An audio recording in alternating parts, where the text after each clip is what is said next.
Yo, KJ, you here? Yo, yeah, I'm here.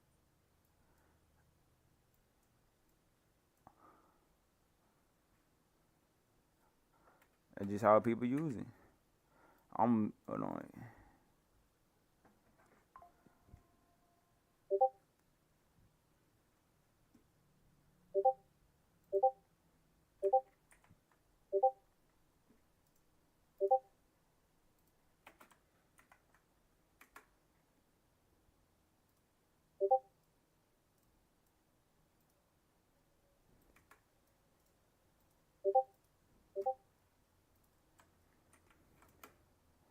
Hey, what time is it? Oh shit. I'm gonna have to hop on GTA in a minute. What, Grizzly World? Hell yeah. Oh, I'm trying to listen belt. Why the fuck I can't? Alright, bet. Join me on Rebels.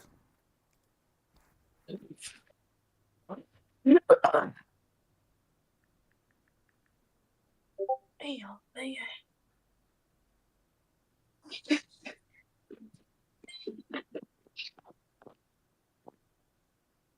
Nigga ain't have shit to do with this, nigga. Your brother start talking shit, you bitch ass little boy. And I'm 18, I'll fuck your mom, nigga. You think he can fuck your mom? Hell no, you can't. Come on now. Say you didn't even have I'm to argue. not either. If You didn't if have you to say don't, argue with that nigga, man. I don't If you care. know a nigga can't fuck your I mom, know. what you arguing with I him already, for? I already know he ain't gonna do it for real. He just talking. So I could be like, mom, he ain't gonna fuck you, nigga. No, I'm not doing that. A lot of people say, "Oh, fuck your mom. Your mama ugly." I just like shit. I don't get no fuck. I'm gonna let you think what you do. Come on now. Hey, I'm about to make a stage on my Uh, Discord. Hold on, not yet.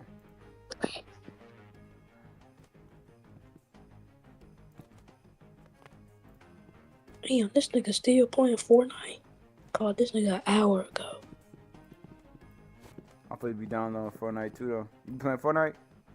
Uh huh. I'm download that shit. Hi everyone. Hi. I'm playing on I'm playing on who's missing out.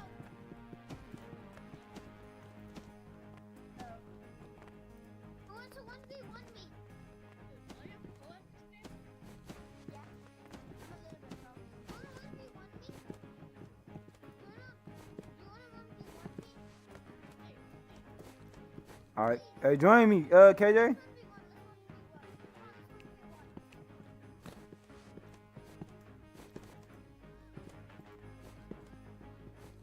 Hey, you could join now. You could join by yourself now. Yo.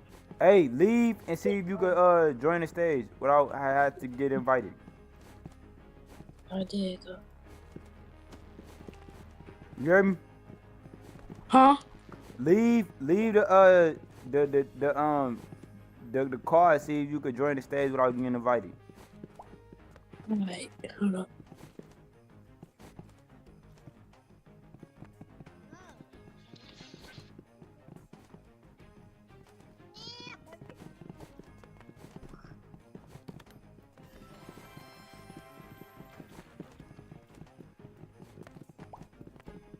What the fuck is nigga doing?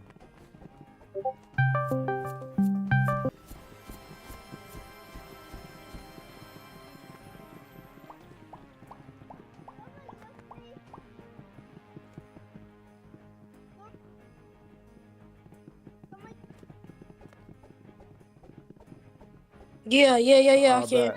I bet. I'm about to invite you to the game. Join. Oh, I'm sure look like, huh? Oh, it say, Them nigga on when the I 7-3 win streak. And that's the crazy part about it. I can still join that nigga Discord. I bet.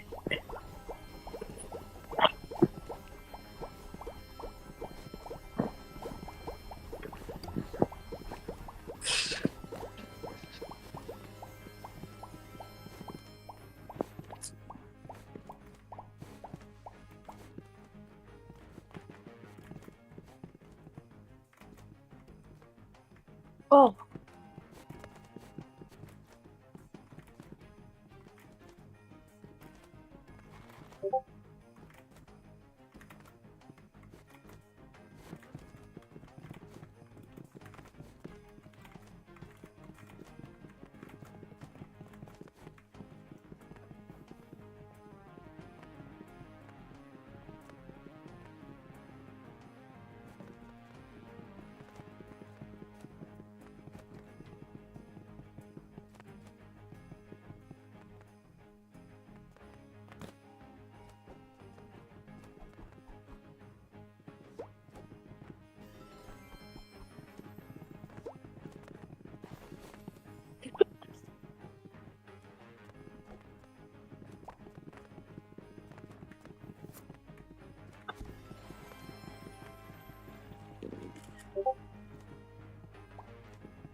Yo.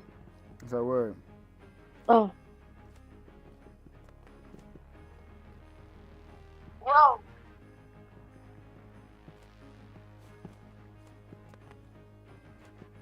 Hell.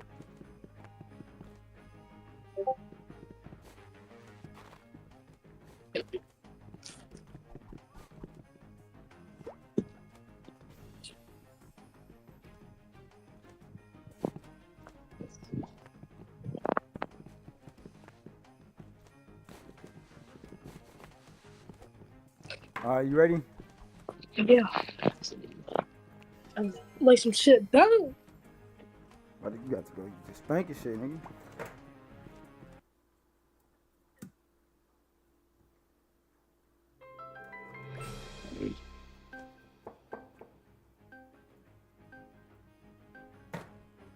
Damn. What was this on the If I leg? beat that pussy up, is you gonna tell on me? I get tired of hearing that song. My friend was singing that shit all yesterday. You heard that shit all yesterday? Hell yeah. Man, what? I hear that shit every day. I'm like, God damn, man. Like, why y'all like, what the fuck? That fuck come out with crazy shit. Wait, we're going against Sweat. Oh, never mind. Fuck. Man, them niggas ass. Fuck is a sweat? Basically, go and this shit. No, I know. I'm saying like, Like, the niggas ain't gonna do shit. wait. They probably hacking this bitch. You see they hiding or hacking? Yeah, Damn. they died. What the fuck? They sued themselves, I guess. I don't know what the hell. I guess they probably couldn't find us. I'm gonna shoot real quick just to let them know.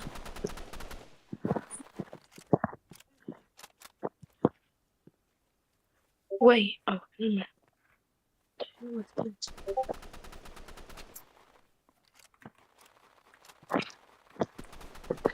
We're here. Where y'all at?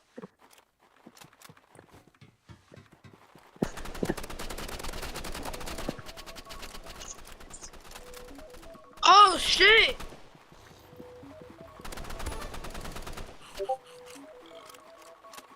What the fuck shit is that? All I gotta say is last game. No matter hop on 5. About time. Yo, that's your alarm? You said what? That's your alarm? Yeah. Oh, I thought that was my shit. I'm gonna say, I ain't going to school today. I got He said I ain't got school today. Okay. You kill that nigga. Go kill that nigga. That nigga, Hey. he low. Damn, what the fuck? I know you went down here somewhere. Sneaky ass.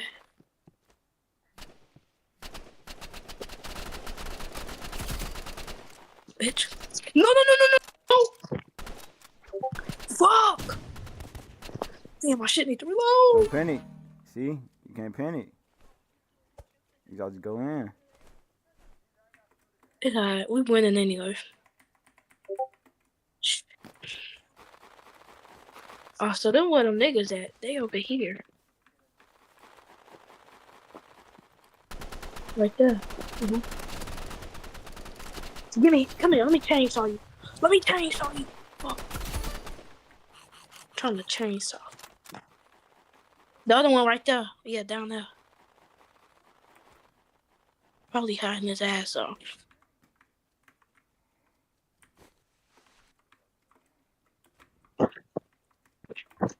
If I beat that pussy up, if you come tell on me. Damn. Oh, behind. Damn. You got sneaking. Right there. And now. Bitch. He's 2 HP. How could you tell?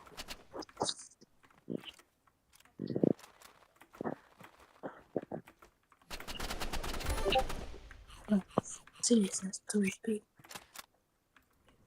God, he live. Let's rush him.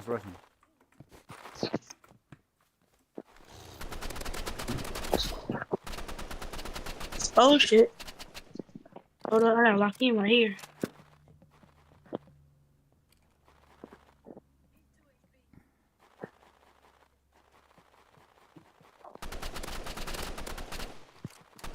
Bitch, I see you.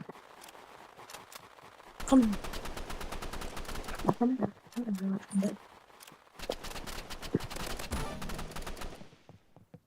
So you gotta shoot when you need to shoot.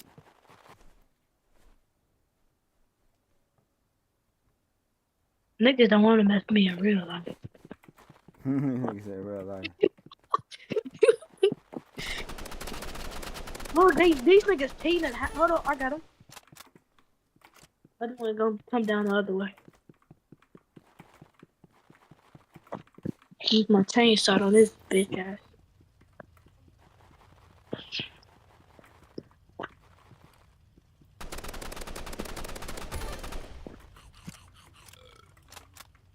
Dang, bro, his brother was just talking. He do not got no gun. Not a B, man. Alright, look. I'm about to, my last game, I'm about to go up on. Y'all motherfuckers violent, man.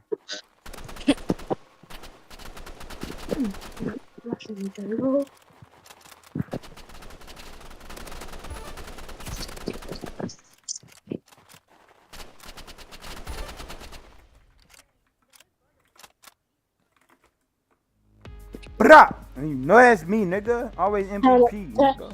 Trying to use that FNX now to fuck some shit over. Are you talking about in the game? Mm-hmm. Come on, now. On RP.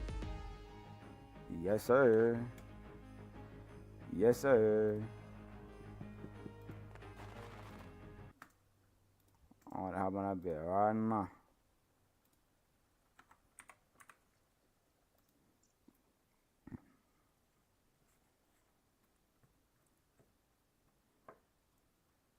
He said head tap.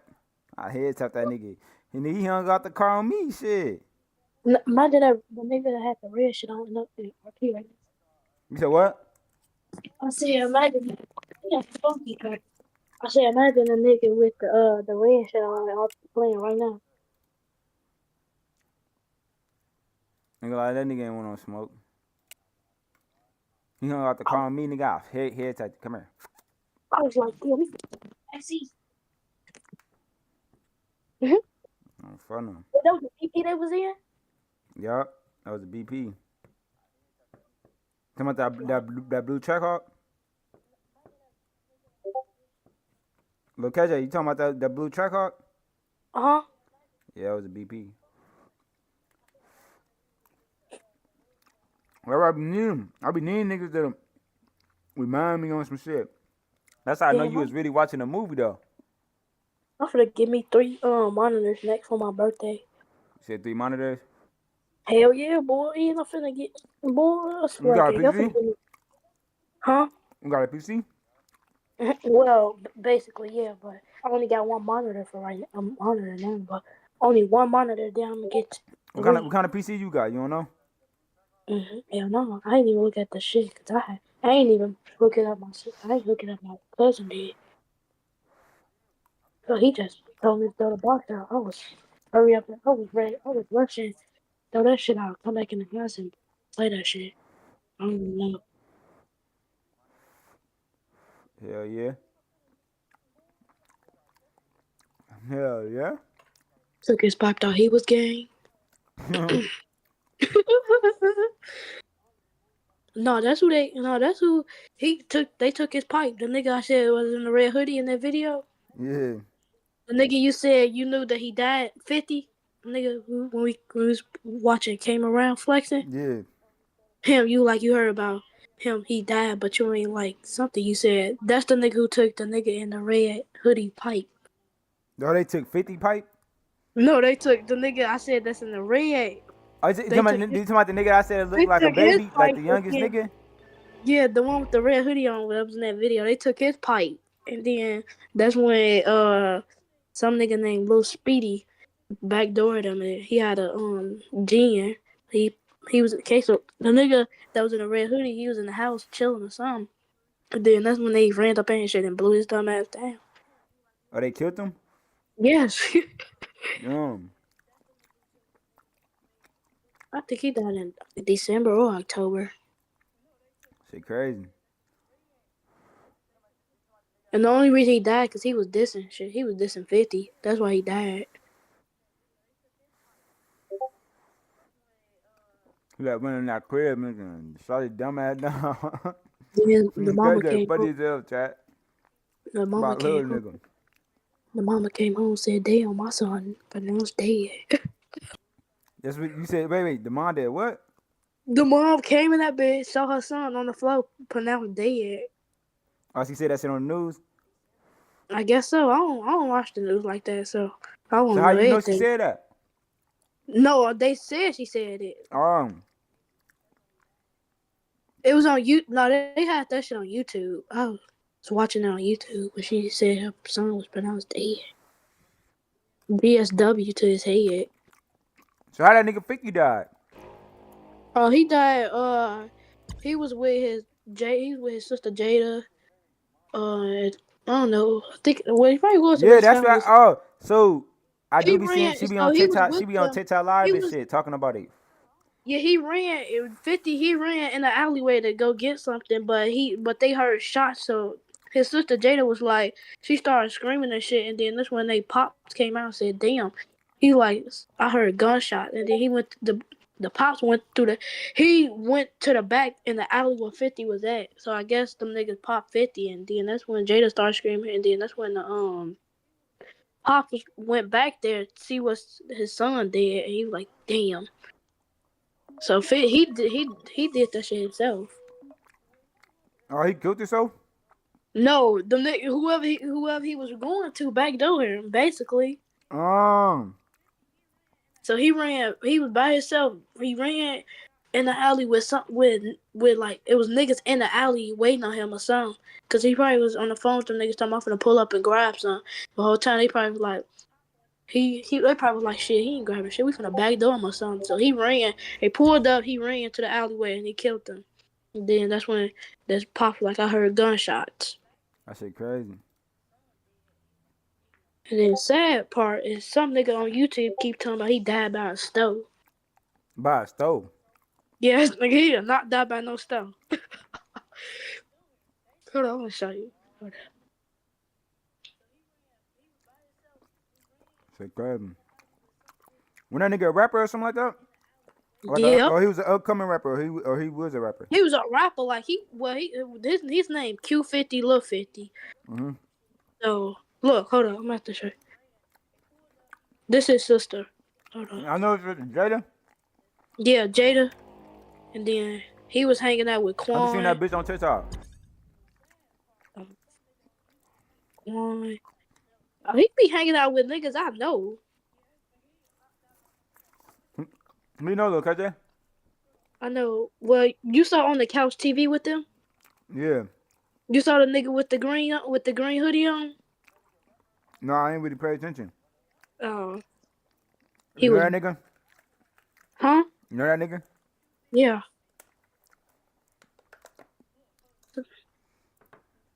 Wait, where you from, look, KJ? Chicago. Oh, you from Iraq? Yeah. I'm crazy. I'm telling you, niggas better not quit. Stop playing with me, gang. Crazy, bro. You from Iraq? I figured you were from somewhere right there.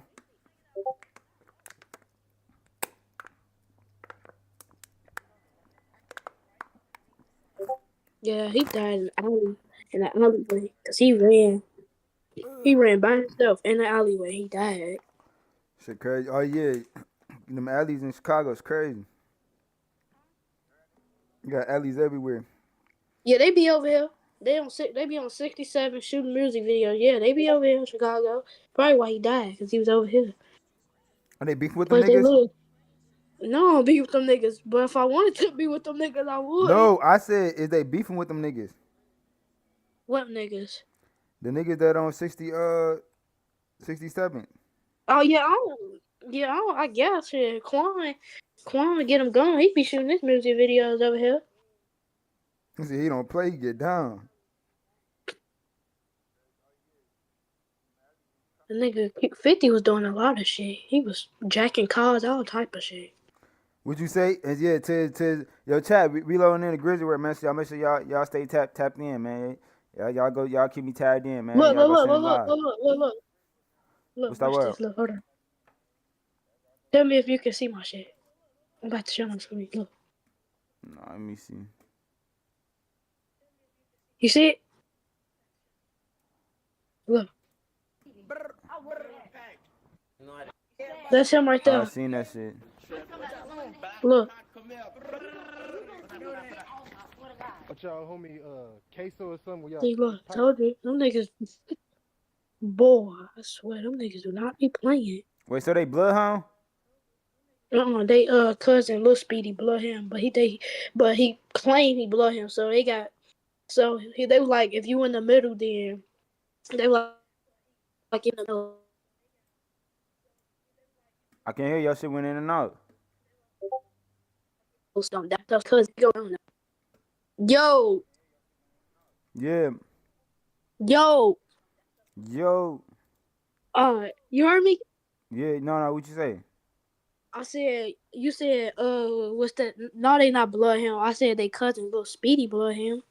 Oh, I he said they bloodhound. said they were like who? They were like if he something. He said because Lil Speedy claimed he blood him, but he really not blood him. So they were like, if you in the middle of or something, your ass gonna die. But Speedy is their cousin. They said that to their own cousin. Yeah, Niggas hell don't be yeah. turned Look, up. this him right here. Look, this their cousin. Well, not all of them, but not all of their cousin. Yeah, this him right here. Bloodhound Lil Speedy was just arrested and charged with 3 hats. It's still unclear which bodies he's being charged with, but fans are saying he was the one that backdoored Lil Queso 2 months ago. In my opinion, Lil Speedy was the king of self-snitching. Every time he would catch a hat, he would go on Instagram and post things like this. He would also tell Squid Ape to post the hat he just caught in real time. And the crazy thing about this is he just turned 16. Do you think Bloodhound Lil Speedy would be back out on the streets any? All that shit, told you. Damn, nigga wildin'. I told Hey, you, go tag me up, KJ. Huh? Go tag me up on the YouTube. I'm about to Oh. find this bitch and get to it. ATK, all the killers. Fuck ATK, I'm gonna kill ATK and I catch ATK. ATK, all the killers. Fuck ATK, I'm gonna kill ATK and I catch ATK. Bro, no, he not no fucking ATK. Who said that? Bro, no, he not no fucking ATK. Damn, hold up, my shit echo. Who said that? Hold up.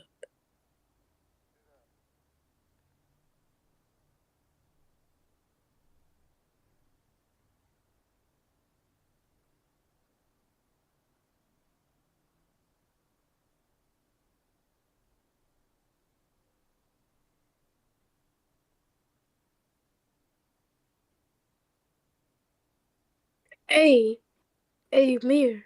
What's that word? Imagine when you said Blood Him Lil Jeff was your cousin. Imagine when we was in that when we No, was I in was lying. that. I was playing. I know, but I'm saying when we was in that call with King, you know, they probably thought your ass was for real until you said you was lying. See, they probably that out for real. Oh yeah.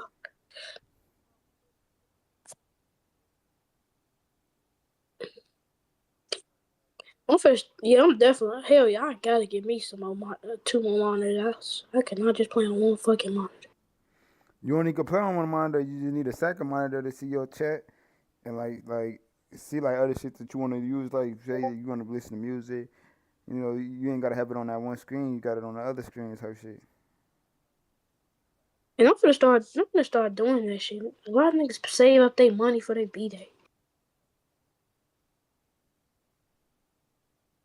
Start driving when I get 14.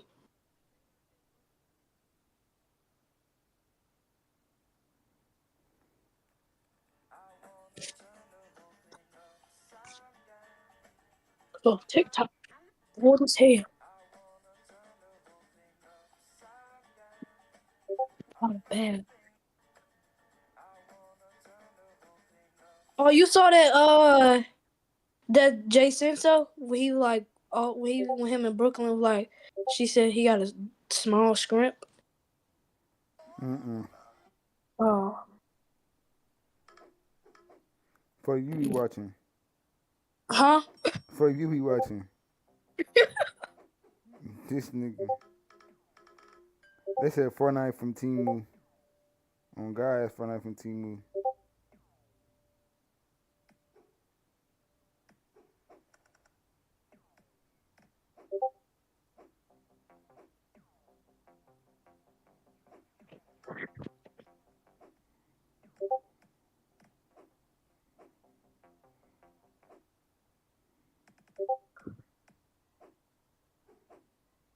I'm actually about to play Fortnite right now.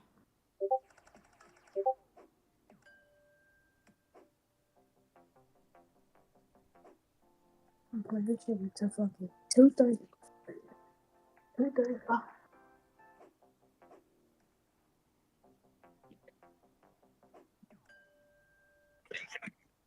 That's the last day of the week. I'm ready to go.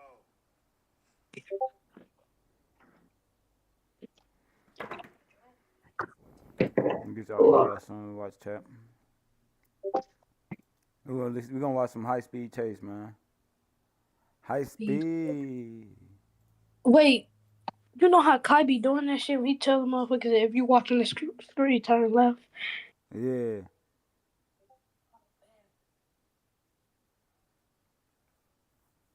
Oh, you saw that? And nigga tapped in the stream and shit. Yeah, shit crazy. Ain't it? Wait, how many hertz I got? Hold up. Yo, Mir, how many hertz you run? What you mean?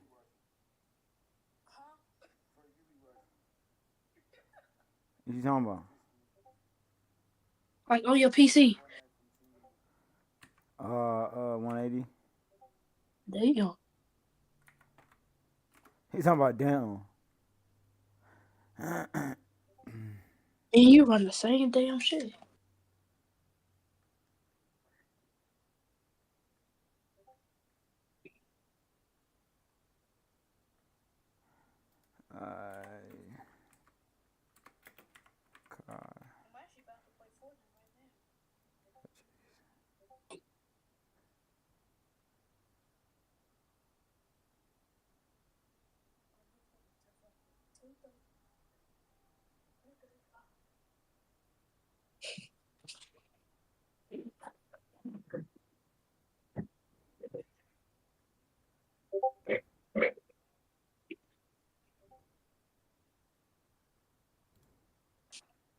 Join large-scale battles with military vehicles. The online act.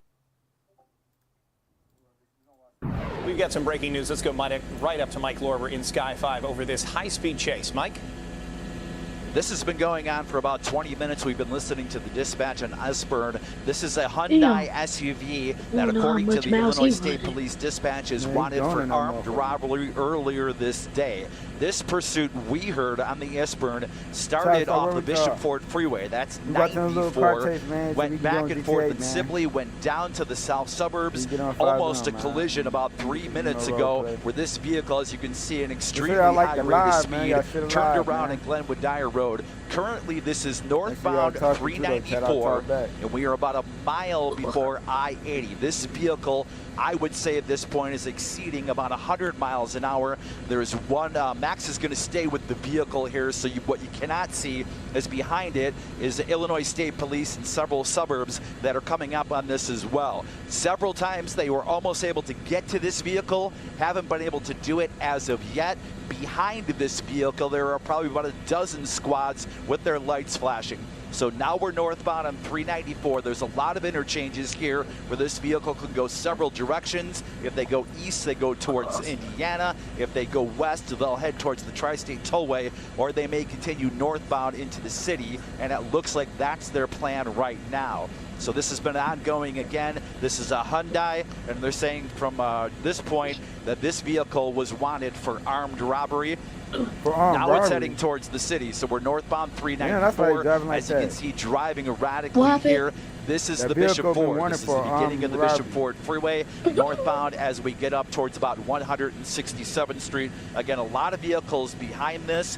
This vehicle will eventually maybe head up towards the city, and a whole network is waiting for them. What typically happens here is the state police will notify other suburbs. For example, this is heading up towards Dalton, Calumet City. Those suburbs may enact their people here to try to catch this vehicle ahead. And again, that's almost happened. There was almost a collision down in Lansing near Cottage Grove, down about Glenwood Lansing Road. Again, this vehicle wanted for armed robbery. They did say in the dispatch they believe there are 2 people inside and they're armed, and they're heading northbound here in the Bishop Ford, right around 159th Street. And now we are clearly in rush hour too, Mike, and the traffic is getting heavier even as we've been watching this car weaving its way through. He's behind someone right now, just wove his way in front of a semi and is going along the shoulder. So this is a clearly an extremely dangerous situation, particularly with the people being armed. Now, as they get closer to this difficult traffic situation, I know every jurisdiction may have a different rule about a chase. What do you know about what we're dealing with, at least specifically right now, as it deals with the Illinois State Police, since they have jurisdiction on the interstate? How the fuck is 433? It's too That is a solid point, Marion. So now we're northbound at Sibley Boulevard. City limits are about a mile and a half away. So once this vehicle were to cross over the Cal Sag, it is technically in the city of Chicago. I can tell you this, though, I'm looking up ahead now, and I see a lot of other vehicles. And again, we don't want to lose the vehicle. This is not an easy shot to keep for our camera person, Max, here, but a lot of squads are up ahead as well. Typically, in this case, because this is on the highway, this is from the Illinois State Police. We don't know where this started from, but it was down here in the South Burbs. They will continue to pursue. The city of Chicago doesn't often pursue because they are worried and have had issues before where people not involved in the pursuit have been hit either by the police or by the pursued vehicle, causing damages. So again, let's re-sum all this up for you. This has been going up and down the Bishop Ford. We picked it up here around 147th in the Bishop Ford. It went all the way down south to Lansing. This vehicle, a Hyundai, wanted for armed robbery. Of course, this dispatch, and again, this is what we call the Steel Bridge here. So now we are northbound in the city limits here, just crossed into the city limits. A lot of troopers here seem to be heading northbound after this vehicle, and now we're northbound of the Bishop Ford. That's I-94 near 130th. You've only got about 3 ramps where you can get off here before you actually get into the Dan Ryan Expressway, and there'll be a lot more traffic there. So northbound right now on the Bishop Ford, right around 130th, we can see 2 state troopers that are trailing at about a half a mile. But again, this vehicle has been exceeding on several occasions over 100 miles an hour. Driving very erratically. You can see tailgating that SUV that's in the left lane, weaving to the left lane, to the right lane, trying to make its way through. So now we're northbound of the 130th. But again, we'll see if they keep pursuing here as this vehicle enters into the Chicago city limits. And the traffic is getting heavier and heavier, which of course makes this a lot more dangerous. He has come close several times and is weaving in and out of some of these semi-tractor trailers, heavy duty tailgating, and clearly going very, very quickly. That's got to be the major concern right now. Did he exit? I think that might have been he just exited. Look, they on their ass. Look, the boys on their ass. The boys on their ass, chat. The boys on their ass. Right, You so see we're right there, now fucking we're heading on fucked up. 130th Street. And here comes, this will be on a westbound 130th Street. Bro, So you now we're in don't the think you city can of get away Chicago, from on the the state streets troopers. of Chicago. Right, so this is the far southern limit of the city of Chicago. Anywhere, 130th Street, if you go about a mile south of here, that's where the CalSag is. That is the southern limit of the city of Chicago. The vehicle is now westbound at 130th, heading from the Bishop Ford. Will eventually head towards Indiana. Now, about a mile ahead here is a very dangerous turn where you have to go sharp, basically westbound to Indiana, and then you go north. That is an area that is normally stopped up and a difficult turn, so something might come to a head here near 130th in Indiana. As you keep going, if you keep going westbound here, you'll eventually get back into the suburbs. You can see there's some road work here on 130th. Oh, now he's going the opposite direction. We can't show you behind. He's going the opposite Correct. direction. It looks like he's going to try to turn here. Almost hit another vehicle that's heading eastbound and maybe trying to make a turn. What we can't show you behind this because Max has to stay on the SUV here. Again, that is a Hyundai that is wanted for armed robbery, according to Eastburn.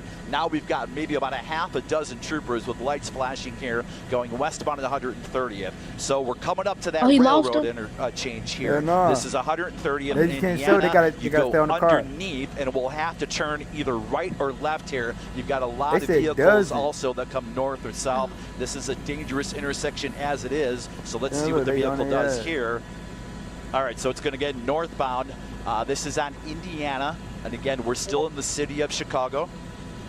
And then the vehicle, as the state police are getting closer and closer, the vehicle, state police are right behind it as it has to navigate these turns. 3 blocks to 127th Street. We're west on 127th Street, and the police are close behind here. So you'll keep going west on 127th Street, and again, all of this is very, very dangerous. A lot of traffic in the other direction. There's a school bus that's slowing, and it almost went into the back of the school bus, trying to get around the school bus here.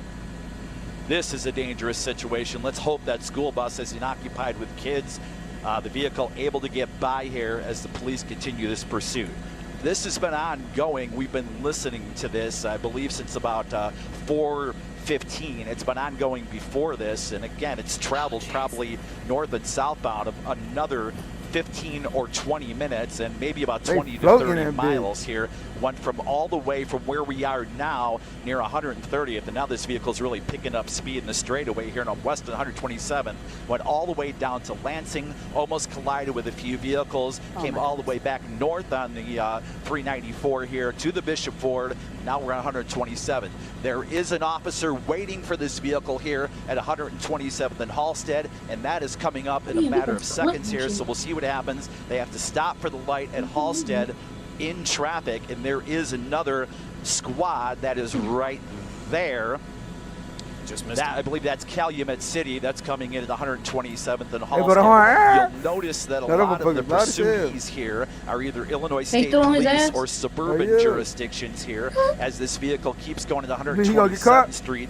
Now again, we're in a city limit situation where we're going to cross I-57 in a matter of minutes here. The north side of I-57 here on 127th Street, Chicago. South is Blue Island. 127th westbound. Yeah, but come through there. See how fast this vehicle is going. It is taking it, even with traffic. We're at 127th and Troop now. It's taking about 3 minutes to get from 127th all the way from the Bishop Ford. That's I-94 towards I-57 here. This is a busy intersection. 127th and Ashland here. We're by the expressway. Now we're crossing I-57, turning northbound here. Let's see if they jump on northbound I-57 towards the city here. The helicopter can sound like that, but the camera This is a very frightening situation, and at what point do you think there may be a shift in tactic here, Mike? I don't know. We don't know how far back they are because you can't change and we don't want you to change the shot. We've seen them gotten close a couple times, but you imagine a significant amount of coordination between the agencies here to try to communicate a possible path of where this person might go, even though there doesn't seem to appear to be any sort of plan. The helicopter, it of course, got way more dangerous when you get off the airport because it's much more close quarters, and one slight miscalculation can mean a really bad crash. And then you also have this as well, when he's back on I-57. And you've got this speed, and anytime you've got this level of speed, the slightest mistake can be deadly. And it's a very situation for those around. They can't necessarily see what's coming. And this guy's that's a Honda? this person is definitely driving erratically on the shoulder. There is a large cars. curve that's coming up here that, again, is another dangerous situation where I've covered a lot of accidents. Northbound 57, when you go north of Monterey to 111th Street, there's a big curve that comes up on 107th Street. If you're driving without traffic, it can be very, very dangerous. And then we're about a mile away from this either turning into the Dan Ryan, and I don't want to predict here, but if I had to, I would say this vehicle will probably head east as 57 goes east and then go right back south on I-94 rather than heading into the city. They are still pursuing very vigorously, though, behind. We see 2 state troopers that are trailing here as safely as they can. They're basically about a quarter mile behind. We also see squads now above on 99th Street, and there's that curve there. It's going underneath 107th Street on the right shoulder. You saw that Chicago squad going eastbound. They're all communicating in what's called the ISPERN network. They all communicate in situations like this with each other. Look at this vehicle picking up speed now, northbound at 103rd, and again, I-57 on the shoulder. This is going to make a northbound turn, and if you ever drive I-57, this is the turn around Halstead. In a matter of about 10 seconds here, it's going to have to turn right and then head eastbound towards the Dan Ryan merge. They just said on the dispatch that they said there was a male inside, and again, this vehicle is wanted for armed robbery. Earlier in the day, they're saying there's a male and a female inside. They believe that the people inside this vehicle are armed. Man, dude is gone. He's out of there. The people that's in this vehicle are armed.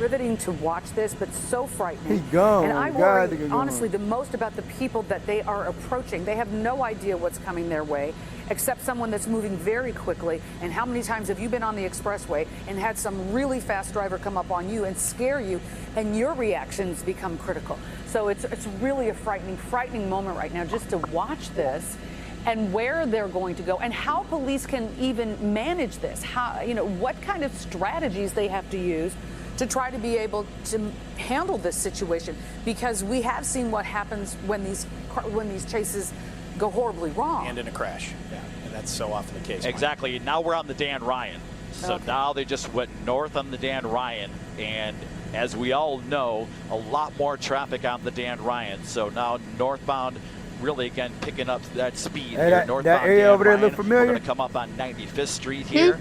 Now I can look ahead northbound. There is no traffic on the northbound Dan Ryan. There's the CTA red line at 95th Street. You'll see the vehicle come out on the other side of that. That's the train. You've got the Dan Ryan. Now, again, what's different from the Dan Ryan than the other expressways, you've got exits basically every 4 blocks That's when you know you in Chicago. So they can exit 87th Street, 79th Street, 74th, 71st. You get the idea. Eventually, you can head all the way north, and we don't see any traffic on the northbound Dan Ryan all the way up until about where the Stevenson is. So, again, this is another area where this vehicle, a Hyundai that is wanted for armed robbery, can pick up a large amount of speed. And now we're exiting again here. Let's see. We are at 87th Street, so I believe they're exiting at 87th Street. So you're getting into a residential area, and this is rush hour still, and who knows what the circumstances are. School is in session, so there are potentially schools nearby that could be part of the problem. They're on residential streets now where you don't have, you know, you have to slow down at each street to make sure that you don't run into anybody a lot of times on these side streets. So there could be pedestrians making their way. Fortunately, it's cold. Maybe people, not as many people may be out walking the streets, but still, you're in a residential area, and he's still going well beyond the speed limit. Maybe not 100 miles an hour, but well beyond the speed limit. And again, you see it right here as opposed to the expressway where you know it's open. These are residential streets, and you don't know what's coming up, and this could absolutely cause a collision. I believe we're off of State Street, or maybe a block off of this. They got off at 87th Street, went about a block, so we are about 80, coming up maybe about 83rd Street here, northbound on this residential street. Yeah, you just saw him go over a speed bump. So you're in a clear residential street dealing with speed bumps. This makes it even more frightening. I don't know. I hope people are watching, or they can alert people. And that's one of those things. There's no way for drivers and residents necessarily, unless they're watching television right now, to know what's going through their neighborhoods, and other drivers as well. Exactly. Yeah. Right, and I think these speed bumps are here because we're off of State Street here, and again, now the vehicle is heading eastbound, but those speed bumps are there because a lot of people take those as alternates for the Dan Ryan and tend to exceed the speed limit there because they think, well, I want to save time getting off the Dan Ryan. Now the vehicle heading eastbound here, and I believe we're on around 83rd Street and trying to stay with this.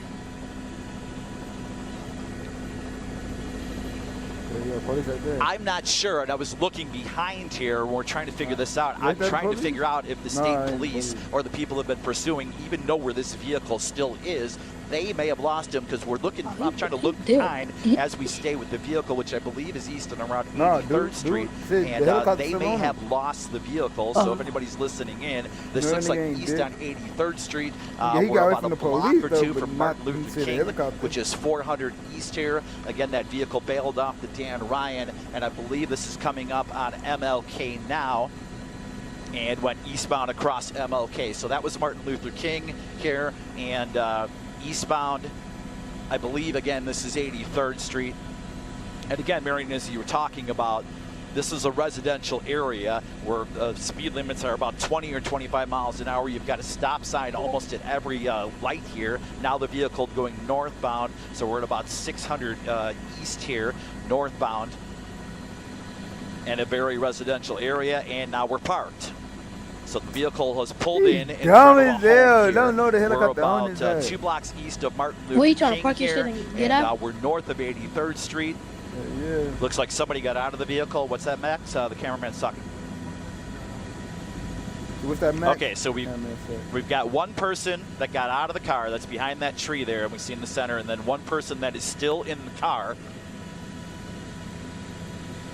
And we can just see what happens here, but what we don't see, and we talked about this before, because we are in the city of Chicago, we didn't see those lights that we saw all throughout the expressway. We've been very focused on the Hyundai here that, again, was wanted for armed robbery. So the vehicle is parked here, and again, we're about 2 blocks east of Martin Luther King. Got back in the car here now, and just north of 83rd Street. And again, don't see any police moving in at this time. Let's see if the vehicle stays here or continues to move on. Allison Rosati with Stefan Holt here. We want to thank Marion and Alex for their coverage. This is very surprising, especially after the high speed that this car was traveling at with the armed suspects inside, that they would take time to park. Do you have any eye on any type of law enforcement nearby, or is this pursuit over? So the lights that we saw flashing on the expressway, and again, if you're just joining us here, as the vehicle parks again, this one up and down 394 and up and down the Bishop Ford Freeway, there were lights the whole time. Those lights appear to be gone. Now there is a vehicle, let me count my streets here, that's coming off of 83rd Street as this there's 2 people inside this vehicle. Get out there on the sidewalk. There are squads that are starting to come west on 83rd Street. So we are, let's see, I think we're about a block east of Martin Luther King. I do see squads, and again, we can't show you that shot here because they're splitting up. One person's going one direction, the other's going in the other. Right, one person's gone in different directions here. There are squads moving in. So we're in an apartment complex here. Again, we've been holding our breath. And we just saw something being thrown over the fence too, yeah. And now, I'm sorry, go ahead. Wait. We're in an apartment complex here. There are squads moving in. It's gone in different directions because Martin Luther King Street. I'm on my phone, ain't paying attention. This vehicle, get out there on the side. This one up and down 394 and up and down the Bishop Ford Freeway. There were lights the whole time. Those lights appear to be gone. Now there is a vehicle, let me count my streets here, that's coming off of 83rd Street as this there's 2 people inside this vehicle. Get out there on the sidewalk. There are squads that are starting to come west on 83rd Street. So we are, let's see, I think we're about a block east of Martin Luther King. I do see squads, and again, we can't show you that shot here because they're splitting up. One person's going one direction, the other's going in the other. Right, one person's gone in different directions here. There are squads moving in. So we're in an apartment complex here. Again, we've been holding and our we breath. just saw watching something this being vehicle. thrown over the fence too. Yeah. And now, I'm sorry. Go ahead. I hope that people who are watching in that neighborhood there can find a way to stay sheltered, since we do know, as you've been reporting, Mike Lorber, that these two are armed, and they are suspects in an armed robbery from That's what they earlier pursued. today. I'm going to ask you. You can see there's a squad that just went right by him right now. And he threw something on the ground. Nick, if you can hear me, our pilot, has the Chicago Police Department helicopter, are they up flying over this? So the Chicago Police helicopter has been flying about this as well, and we've been so focused on these people that have been winded. That is important because they have the same perspective we do, which means that they, from the air, can direct the Chicago Police Department down below here to where these people are. So this is the man that we saw get out of the vehicle. Again, this was a Hyundai that was wanted for armed robbery. The Illinois State Police Network, and there you go. There's a squad pulling up right now. Oh. And let's see if we have a foot chase here. There's on his ass. Hey, when they be parking in front of you, you know, like, damn. Again, this was hey, look, I know, look, he was scared. Look, watch the chat. Look. He was like, oh, shit. Here we go again. The Illinois State Police Network, and there you go. There's a. Hey, he tried to play it cool. He tried to play it cool. He was like, hell nah. I'm gonna act like I ain't got nothing to do with this motherfucker whole time, nigga. This nigga got something to do with it. Look, he and go. Let's see if we have a foot chase here.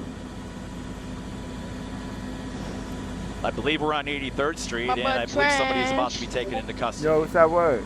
Look. Remarkable, walking so Damn, casually down the street. they Looked like got he was on his his cell ass. phone, and that Illinois State Police car just rolled up real fast. Damn, they was in the undercover too. the sidewalk there, watching another officer approach there.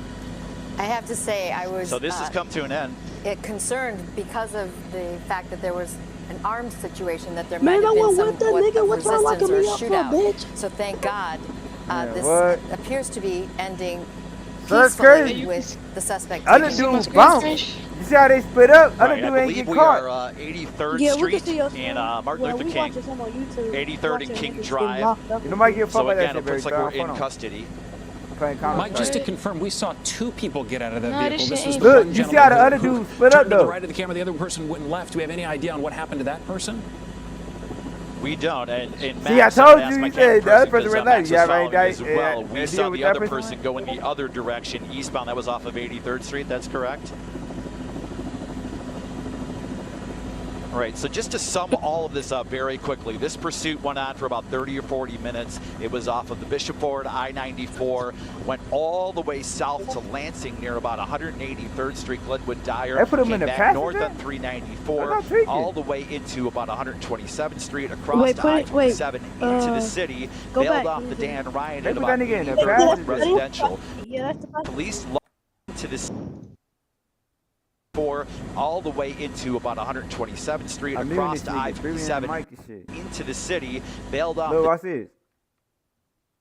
into 83rd Street, Glenwood Dyer, came back north on 394, all the way into about 127th Street, across to I-57 into the city, bailed off the Dan Ryan at about 83rd and went residential. Police lost the vehicles after a while. They parked, then went north on around 83rd Street, got out of the parked vehicle. One person inside heading westbound. That's the person that's been taken into custody. Looks like a man at this point. Another person went eastbound, and that person, we don't see any other squads eastbound, but they'll probably still look for that person here. This was a Hyundai that was wanted for armed robbery. One person is in custody here after a long pursuit at 83rd and King Drive. And again, we've talked about it over and over again.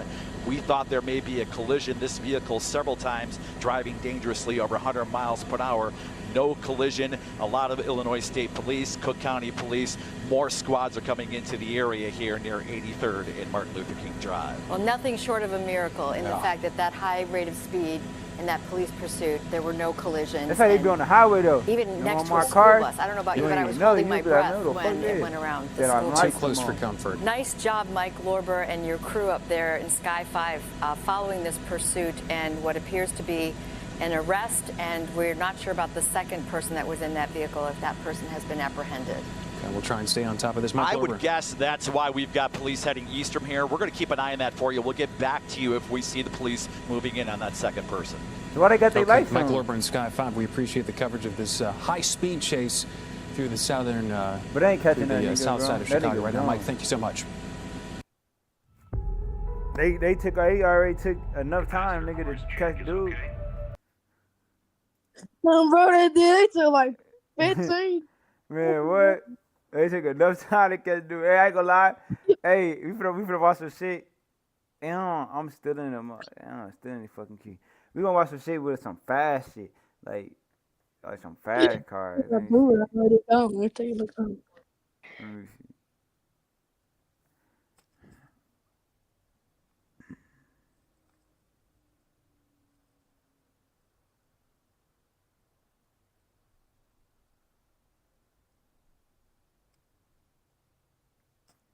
That nigga like he already fucked up the car.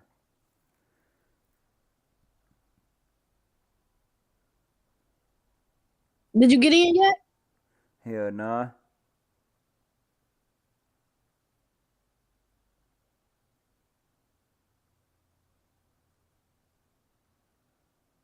That like a mirror.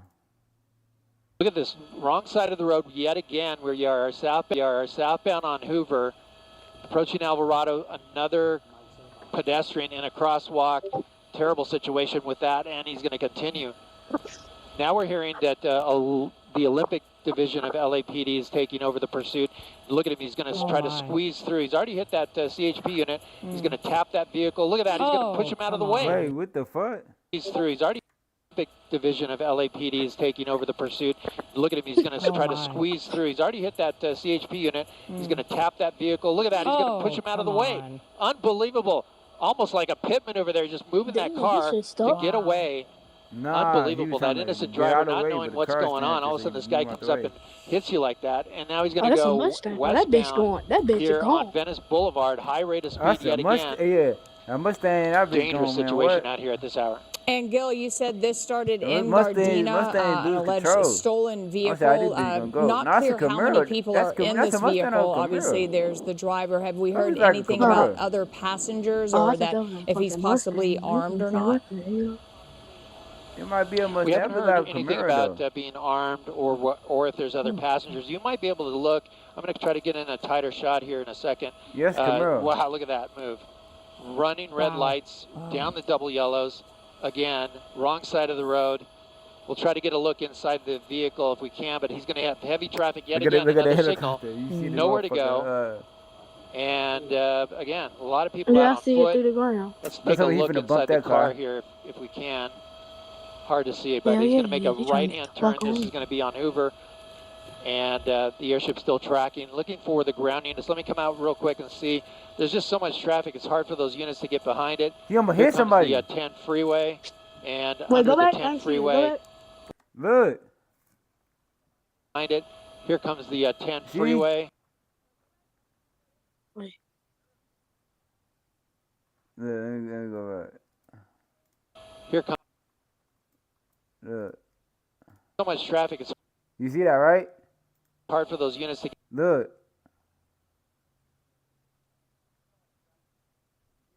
You looking on the stream? Oh, yeah, I see it. Get behind it. Here comes the 10 freeway. And under the 10 freeway. Let's see if he tries to get onto the freeway. Right next to it. Gil, initially you thought that your IFE was out, but they dropped our mics because we're in here shocked. That's what I'm talking about. Shouting at the TV with anxiety, wondering what is this person doing, going head-on into oncoming traffic, nearly hitting people in a crosswalk, pushing a car out of the way. And so far, the highest I've seen is 82 miles an hour in a residential area. This is so dangerous. Oh, it is very dangerous. And now we're on the freeway. Here he is, eastbound 10 freeway, approaching the 110. And Anton, let's hold here. In that shoulder of the road, the center divider, actually. Now he's going to transition. It looks like he might be going, well, hang on. He's got some options here. He's definitely going to come up on some traffic as well. Yeah, for sure. I do see a passenger in the vehicle. I got a hand out the window there. Okay. And so we got at least the driver and a passenger. I don't know if there's anybody in the back seat, but certainly a dangerous situation now on the freeways, and really just taking chances here left and right. We looking like he's continuing committed to the eastbound 10 freeway from the 110. So he's just going to have nothing but traffic as he approaches the East LA interchange, I should say. And that just poses more problems. He might get off here in the downtown LA area. We'll see if that happens, but using every avenue, this driver using every bit of space on the freeway to get by. We'll see what he does here as he comes up to an off-ramp. He's got the 4 point. He's committed to that off-ramp, and now we'll be on surface streets yet again here in downtown LA. Which off-ramp did he just take? Was it Maple? I thought I was reading him for Yeah, it's going to put him off on Maple Avenue there. Okay. Now, so now we're going into LAPD Noon Division. Yeah. Yeah, and you had also mentioned during this pursuit that he, and we saw him here hit a vehicle, literally push the vehicle out of the way. But prior to that, you also mentioned that he rammed a police vehicle as well. I wonder. He did. We're hearing that from the LAPD airship overhead, talking on their dispatch channel, saying that there was a collision with a CHP officer during that portion of the pursuit on the freeway, and continued on after hitting that officer. So that's considered assault with a deadly weapon, the car being the weapon on that police officer. So there's the stolen and the assault with a deadly weapon charge now on this suspect. All right, and where is he now? So he has exited. He was on the 10 eastbound and then exited. He could have stayed on and headed towards like the 110 in downtown, but he probably would have hit a lot of traffic. Now he's on these side streets, Los Angeles Street and Olympic Boulevard. Yes, that's exactly it, Lou. And here he goes, westbound turn back towards the 110 freeway. We're north of the 10 freeway at this point. And he's getting into the buildings. We're going to have to stay right over the top of him. He's going to come southbound here. This is going to be Main Street. So he's going to be a southbound turn from Main Street. And still no sight of LAPD officers on the ground. He's going to go westbound here right under us. There's the airship under us. Sorry about the spinning. He's directly under us. I know, that was a little crazy. But he's going to continue westbound. Yeah, don't want to make anybody sick. But yeah, there he goes. Well, Gil, a lot of times in these pursuits, narrow road here. Go ahead. When the and there's a pedestrian there too, a cyclist. A lot of times when the driver begins to drive really erratically and super high speeds, especially on surface streets, a lot of times we'll see the officers pull back in an effort to not entice them to move so aggressively. Absolutely. They will go into surveillance mode to keep an eye on it from the airship above. But in this situation, you know, the driver's driving so fast, going the opposite direction at times. It's very difficult for those ground units to try to get him in behind it and you know, get back into the pursuit of it. Right. So they will likely just continue to track it. They've gone into the vehicle's now in the central division of LAPD, so we're listening to that. The airship and the dispatcher is talking about the direction of travel of the vehicle. Here we are on Olympic again. He's been on Olympic before, but westbound this time. And look at this cross traffic. He's going to go right against the traffic, and he's going to go on that one-way southbound on Flower here. So trying to weave his way in and out. The problem for this driver is wherever he goes, there's traffic everywhere. And it's only going to get worse because it's 3:48 and we're getting close to the 5 o'clock hour. Also, unfortunately, schools will be getting out now, driving here alongside that train as well. If you're just joining us, this pursuit starting in Gardena. Officials tell us that apparently it's a stolen vehicle. He was on the 405 northbound to the 10 freeway. Got off on Santa Monica, was on some side streets, then got back on the 110 and then the 10. He seems to be erratically just no rhyme or reason here, Gil. Exactly. I was just going to say that he's just picking a street, turning down it, hoping for the best. We saw another pedestrian almost getting hit by the vehicle in a crosswalk. So, you know, it's just this driver like I said, no rhyme or reason for the road he's on. We haven't seen him on the same street twice, other than Olympic. But Olympic was further to the west when he was on that. But here we are in downtown LA, and he's just picking streets, making turns, whatever's convenient for him or her. We don't know if it's a male driver or female driver at this point, but continuing here northbound. So I don't think no female driving like that. Under some big trees there. We're going to continue on Olive here. And high speeds. Look at the speeds here. Wow. Terrible. Very dangerous. And Gil, we do have retired LAPD Sergeant Steve Katsanudelis with us on the phone. Steve, just have to ask, what is LAPD doing at this moment, knowing that this driver is now allegedly the suspect of an assault with a deadly weapon against a CHP officer? Yeah, so right now the our best friend in this is the airships. It's with the traffic and the erratic driving. I would imagine that the ground units are having a difficult time keeping up with this. And Sergeant, we just saw him pull into a garage. This is not the first time we've seen a pursuit suspect do that. What happens now? Right, so now they're going to put up a perimeter, hopefully get in contact with the security personnel at this parking complex, keep eyes on the suspect, get the officers in contact with hopefully a witness, and try to identify the suspect with that. It looks like on a complex like this, there's going to have secured entrance on, so for him to get inside the building is going to be extremely difficult. So hopefully they'll be there in time and apprehend the suspect inside the parking structure before he gets too far. Multiple stories. On something like this, there's a lot of exits, but hopefully with the guidance of the airship, the officers will be able to secure the locations where the suspect can run out of. Yeah, we're actually looking at some video where we saw some officers pull up and get out of their vehicles and go into this possibly condo or apartment complex there. And there's a slight chance these guys, two people in the vehicle, may be familiar with this building. Who knows? Yeah, that's highly possible. They could have phone called or got in touch with somebody who lives there or who was staying there and had a door propped open.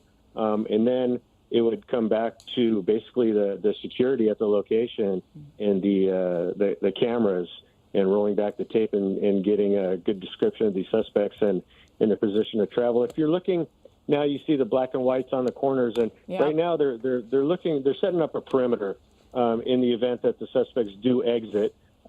We can apprehend them there, and there's a lot of chaos going on the ground right now, getting the directions, the possible avenues of escape, getting those blocked off and cordoned off. And then, trying to apprehend, get a good perimeter around. And then we also have the possibility of bringing in the dogs. You know, the Metro Canine, the fine dogs that would also assist in helping the suspects. In a structure like this, to do an actual foot search with the officers is very problematic. It's large. There's too many places for a suspect to hide under a vehicle. So this would be the ideal scenario to bring in Metropolitan and equipped with the canines. Well, great insight. Thank you so much for helping us out the last few minutes here in terms of this police pursuit. Steve, we appreciate it. You're very welcome. And thank you to Gil overhead as well. As we leave and go to a break now, the suspect pulled into a parking garage in downtown LA at Olive and 8th Street. So we'll keep an eye on that and see you on the other side.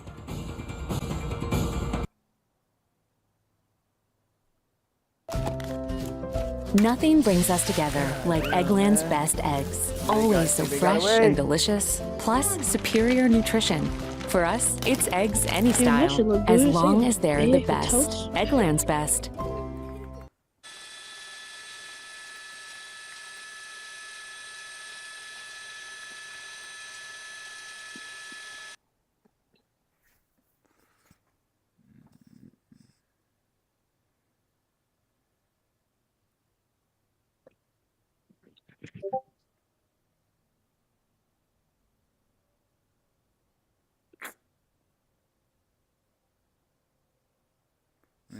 You're taping a fucking police, nigga. I seen this. I watched this already.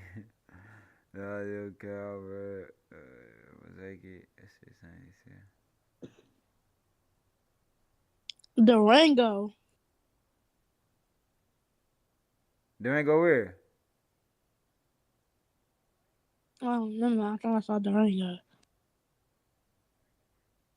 Imagine they actually did have Durango on this bitch. Nah, Durango gonna escape. You gonna watch this. Hey, look. Fuck the helicopter. You gonna do it ground. I said nobody wanna listen on music, man.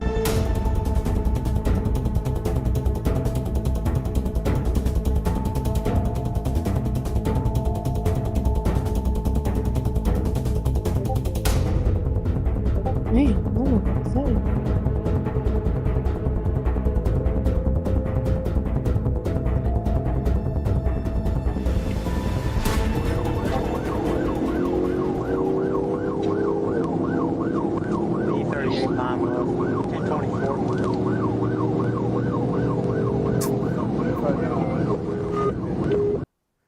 That bitch getting away though. But hell no. We watched that last night.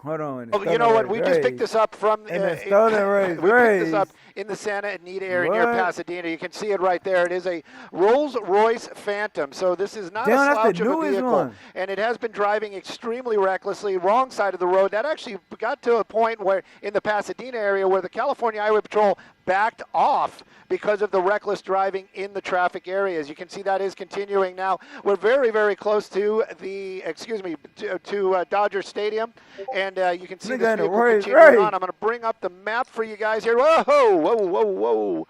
In just a second here, and then we can continue on and take a look at what's going on. There you go. He's making his way. He's on Sunset, and he's directly underneath us. Excuse everybody. I hope everybody took their Dramamine as we do a little pirouette right there. But this vehicle has been continuing running red lights, doing very reckless driving, and then there was some talk that there may be a weapon inside of the car. As far as that, right now we don't know. I know California Highway Patrol has got a helicopter above it. They're trying to get ground units behind it, and I'm sure LAPD is aware of what's going on, and they're going to get involved here in just a moment.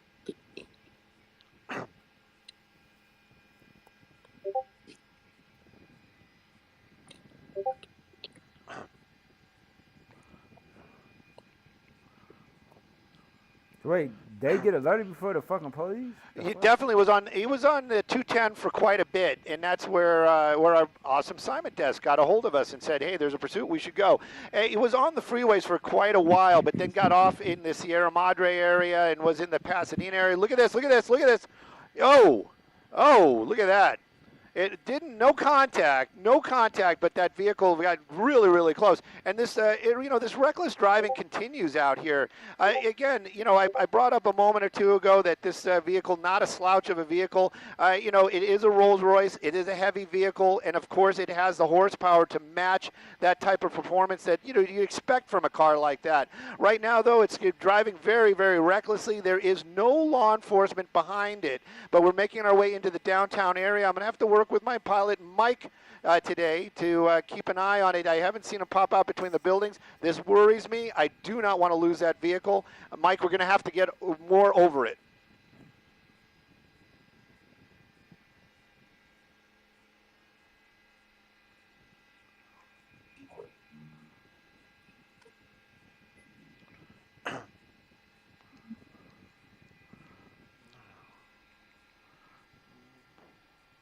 That motherfucker down there outside of it.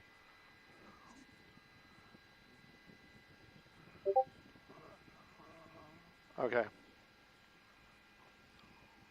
That's right, and now we're hearing, we're getting information through the airship, meaning the law enforcement, that they lost him as well. Went under one of these tunnels down here, so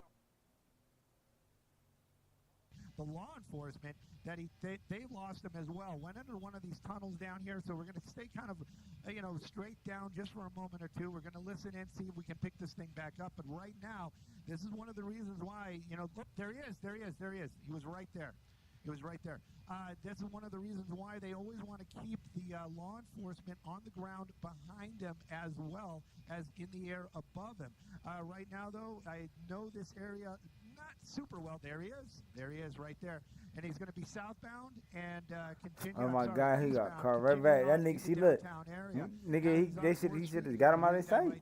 That's all he needed. Very congested area, and this would be another. But we had a freeway race. PD or the law enforcement on the ground had that opportunity. They could maybe get nearby, possibly do some sort of pit maneuver. Even though that is a heavy car, they might be able to do something to bring this to an end. Right now, though, this is a very dangerous situation, a very desperate driver, and of course, like you said, $500,000 worth of vehicle. Well, $500,000. Forget everything you knew about war games. The large-scale. What young boy said. And coming out and families, and so we're kind of in the swing of things right now. People in their routine. So we're talking about the lunch hour. Some people take their cars, go get lunch in the downtown area, and it's very difficult, as you see right there, to keep an eye on this stolen vehicle because of the fact that when you're talking about downtown, you see those high rises, you see the elevation changes in the streets. There's some tunnels, some paths where it's very easy to lose visibility, as we're seeing right now. But clearly, Stu is doing a great job, as is Mike, the pilot there, trying to keep a track of this stolen vehicle pursuit, which, again, he said started in Arcadia. This pursuit then made its way along the 210 for quite some time through surface streets of Pasadena. And now, obviously, we've picked it up around Dodger Stadium and into downtown LA. This is so dangerous because, obviously, a lot of people not knowing what's happening around them, with no alert in place, with no law enforcement following this stolen vehicle right now. So it's very easy to be confused if you're a driver out there to know what's going on. Stu? I've got the PD ship. I'm looking out the window. I think they're in a completely wrong area. The last time we saw them, they were probably on Broadway or Hill going southbound. That was the last place that I saw them in the downtown area. Now, I got to work with Mike for just a moment or two here, and I'm sorry about the camera work, but we got to find this vehicle, and right now I got to find Broadway. So he was somewhere right over here near 5th Street, and that was one of the last places we saw him. We're going to move a little bit south. Mike, move south, please, Mike. Yes, you and Mike work together, Stu, to get situated right there as you're listening to multiple scanners, what Stu does up in Skyfox along with the pilots. In this case, Mike, it is very difficult because they are listening to law enforcement scanners. They are scanning the scene below them as well. As you can see, they're trying to fixate that camera, get that right camera angle to bring you this pursuit, which could be, hopefully not, though, very dangerous when it comes to public safety. And that is why it's so important that we do show you the situation on the ground when we're dealing with a pursuit like this. You saw how reckless that driver was inside that stolen Rolls-Royce Phantom. We're talking about a car that is worth at least $450,000, and that is why it is very dangerous. It has a lot of horsepower, and the driver of that vehicle driving very recklessly. As far as we know so far, no collisions to report, but clearly a very scary situation on the ground there. If you do see a vehicle like this, you don't know the situation oftentimes, and clearly this is why we bring these to you. But the work that Skyfox is doing and Stu is doing to make sure you get that information is very, very difficult, especially when you're talking about a place like downtown LA, where, as you can see, the high rises make it very difficult to really get eyes on the ground ground there, even from an aerial standpoint. And you can see the cars whizzing by. This is coming up on lunchtime when a lot of offices, they're back in business, right? People are in the office now. Things are coming to a more fall-like schedule with families back from vacation, students back to school. So we may see the lunchtime rush. So people pouring out of those buildings soon, getting on the streets, perhaps going to lunch, whether it's walking or driving, and then you encounter something like this. But clearly right now, giving Stu and pilot Mike some time to really try to figure out if we can pick up once again on this stolen Rolls-Royce Phantom. This happened starting in Arcadia, traveling through Pasadena, those surface streets. Again, a very scary situation if you're in neighborhoods where this reckless driving can be witnessed. And then the driver taking this stolen vehicle, this Phantom Rolls-Royce, through the 210, and then now, of course, making their way to Dodgers Stadium and then downtown. There was at one point, Stu, you mentioned that possibly a weapon is involved in this case. There it is. That's not even it. That's right, possibly a weapon. And thank you, Sandra, for taking that time and trying to fill everybody in and give us a few moments here. But you know what? I'm listening to it, and the helicopter, we actually had it for, that's not any kind of bragging or anything like that, but we had it for a little bit longer than actually even the California Highway Patrol. We got lucky. I know that area right there. You have those underground, you have that tunnel over there. They shoot a lot of movies there. But and every time I see a vehicle moving quickly down underneath me, I'm always thinking, is that a Rolls Royce? And I believe that is not. And anyways, so we keep looking around down there. We're going to keep an eye on it. But as it stands right now, none of the law enforcement have eyes on that vehicle on the ground. And we're just kind of keeping an eye out. But, you know, it's a Rolls-Royce Phantom, and it's probably going to stand out. But at this point right now, who the fuck did that shit? We're still just looking for it. If we pick it up, we'll let everyone. It's a Tesla presentation. This is a 7 News special report. Lynn Martinez in the 7 Newsplex breaking in a program to bring you this chase. Look at that white vehicle. Could be a white Lexus at the top of your screen there, going northbound on the Florida Turnpike. Started in Miami-Dade County. This car doors are locked. I mean, just the brazen crimes that we saw. Hold on. Displayed a weapon of some kind as a threat to get the vehicle. The driver gave up the keys, and two people hopped in that vehicle and took off in it. They read a bolo, that's a be on the lookout for that vehicle, over the Miami-Dade police radio there earlier this morning, describing the vehicle and giving the tag number and that information out to all agencies. The vehicle was spotted, and they started to follow it. I think the driver realized that there we see the vehicle go right around another vehicle in the breakdown lane. Very dangerous situation. Want to remember to advise our viewers that this is live and it's unedited. We don't know what's going to happen here. Sometimes these things end badly. Sometimes they end up when the vehicle has an accident or runs out of gas, or the driver just decides to give up. But right now, this driver is going at a very, very fast pace here northbound. Where are we coming up on, Joe? Coming up on Sample Road right now. That's Sample Road. We just went under or underneath the overpass there, and continues northbound on the turnpike. Two suspects believed to be in that vehicle, wanted for an armed carjacking that occurred earlier. I apologize, but my normal communications to the station and through the system there, I'm hearing nothing but static on the comms right now. So if you're asking me a question or want to say something, I'll just stop talking here and count to 30, and you guys can say what you want to say. All right. Well, so Ralph can't hear me, but we certainly can hear him very well. You're looking at a live picture from Ralph Rayburn. I can hear you now, yeah. The level is super low. That's okay. We'll work on that, Ralph, on our end.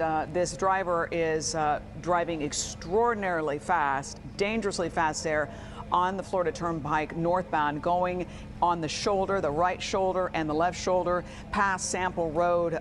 Sounds like a good half mile ago. Lynn, I'm going to come back in and just start up again here. We're just passing the Sawgrass Expressway. You'll see it here in just a second. There's the Sawgrass vehicle northbound there. You see the Sawgrass Expressway sign there. And again, there are believed to be two people in that vehicle that is northbound on the turnpike. The vehicle traveling at a high rate of speed. It is a white Lexus sports vehicle capable of pretty high speeds as it's displayed so far, not stopping as they go northbound. I do have an undercover, what I believe is an undercover car coming up here behind it. There you go, right in there. He's coming into the screen right now. So we do have an active police pursuit. That's that looks like a county vehicle. That's a Miami-Dade County Police vehicle right there, coming up behind it right there. And there are several others behind it. I don't want to zoom out too far and lose the focus of the chase right here. But there are, I count now, at least 3 county vehicles, green and whites, coming northbound here. Where are we about now, Joe? You can see the police cars right above those 2 words that say special report. So Ralph is saying 3 county police cars are chasing this particular Lexus that Ralph says was reportedly stolen. We also know that they're also chasing this particular driver and suspect from the air as well. So they're on top of this driver. Ralph told us a few minutes ago this car driver refuses to stop because it was involved in an armed robbery. Go ahead, Ralph. Back with you again.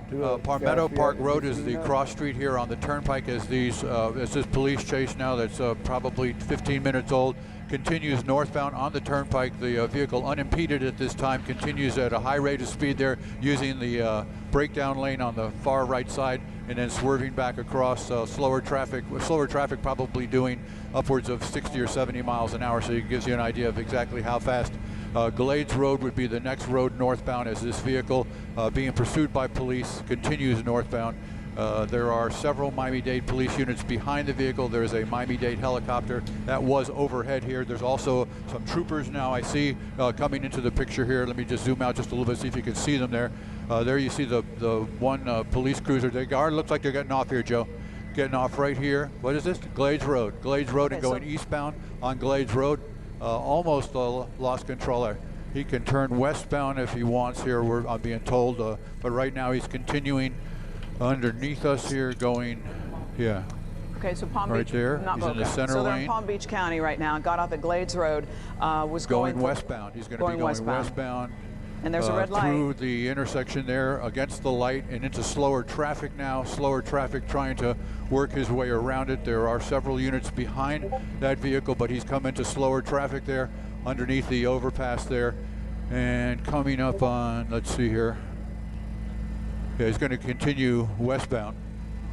We're going westbound. We're just a little bit north of the Sawgrass Expressway here. Got off the Glades Road, got off the expressway there, and the turnpike, and continues now.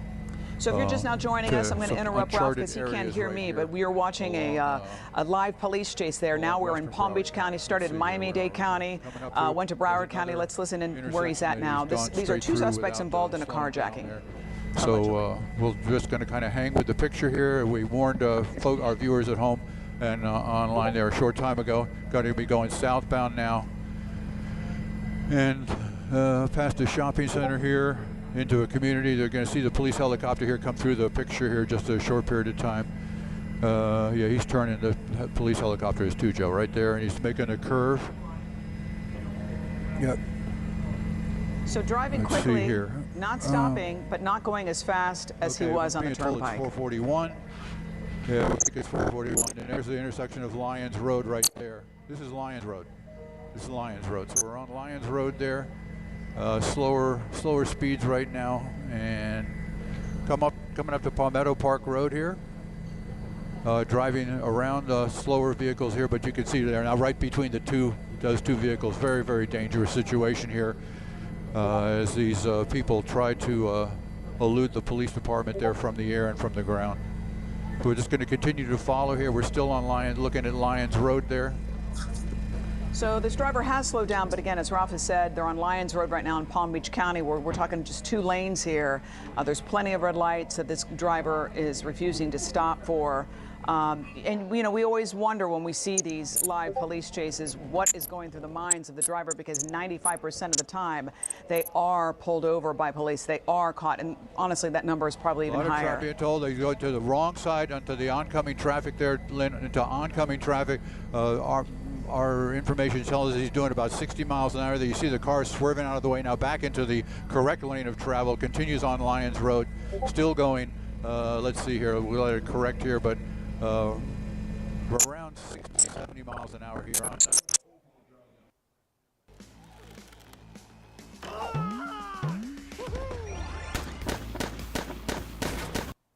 past slower traffic. I'll bring the camera back out here, see what's up ahead. Yeah, but these are... What is it, Hillsborough? Hillsborough Boulevard? Hillsborough, okay. We're still on southbound, right? We've gone through 3 counties, yeah, Miami-Dade, still Broward, southbound here. Palm Beach, and now Hillsborough. This driver refusing to stop, involved allegedly in an armed robbery. Around cars here. Ralph said earlier that this is believed to be a stolen vehicle, stolen using a high-powered Lynn into weapon. the wrong lane of traffic. Lynn, sorry to interrupt you there. This is coming up on Southwest 18th Street through the intersection against the lights here, swerving around oncoming traffic and traffic that had the right of way there. So a very dangerous situation here, and as we've done it now several times here, we're warning our viewers at home that we don't know how this is going to play out. Sometimes these things end badly. We're back in Broward County, Ralph. I'm just going to interrupt you. Habits accordingly. So we were in Palm Beach County, Hillsborough, now we're back in Broward County. So yeah, we've seen this driver just do some dangerous moves there on the Florida Turnpike, flying down the shoulder of each side. That was a few minutes ago. This is a live picture there of this chase now in northern Broward County. This driver refusing to stop. Police say it's a stolen vehicle, stolen from somebody with a high-powered weapon, involved in a carjacking. 2 suspects, police say, may be involved in AK-47. This driver, we've been watching this maybe for the last 20 minutes or so. This started in Miami-Dade County. Was on the Florida Turnpike northbound for a good 20 minutes. Okay, Lynn, I'm back with you because you see the vehicle there go into oncoming traffic, into the lanes of oncoming traffic, not a lot of traffic, and then zip back and forth right there past the work crew there. Again, this is happening on Lyons Road. We're coming up to the Sawgrass Expressway here. It'll be in that area. Just missed the curb, the edge of the curb right there. You seen that bit? Expressway. What? Oncoming. Hold on.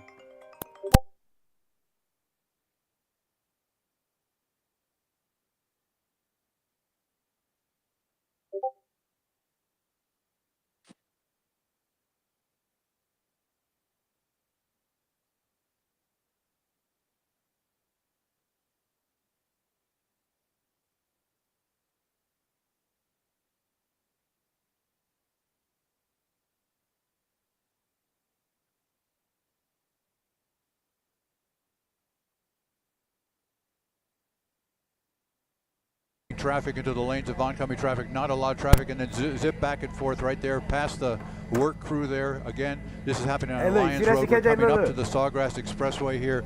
It'll be in that area. Just that nigga was smacked out right there. For folks just tuning in, this was a police chase that's been going on now for about 15 to 20 minutes, I would say. A vehicle traveling at a high rate of speed coming up from South Dade was allegedly involved in an armed carjacking. That here we go. We got stopping underneath the bridge here and trying to make a U-turn. Look like he's going to try to get on the Sawgrass. He's bound on the feeder road that goes onto the Sawgrass Expressway right here. So from Lyons Road. So they've continued, and there are still vehicles following. There's a Florida Highway Patrol vehicle. You'll see it here at the very bottom of the screen here in just a second. Right there, you can see it just for a split second, and we'll go back in and focus on the.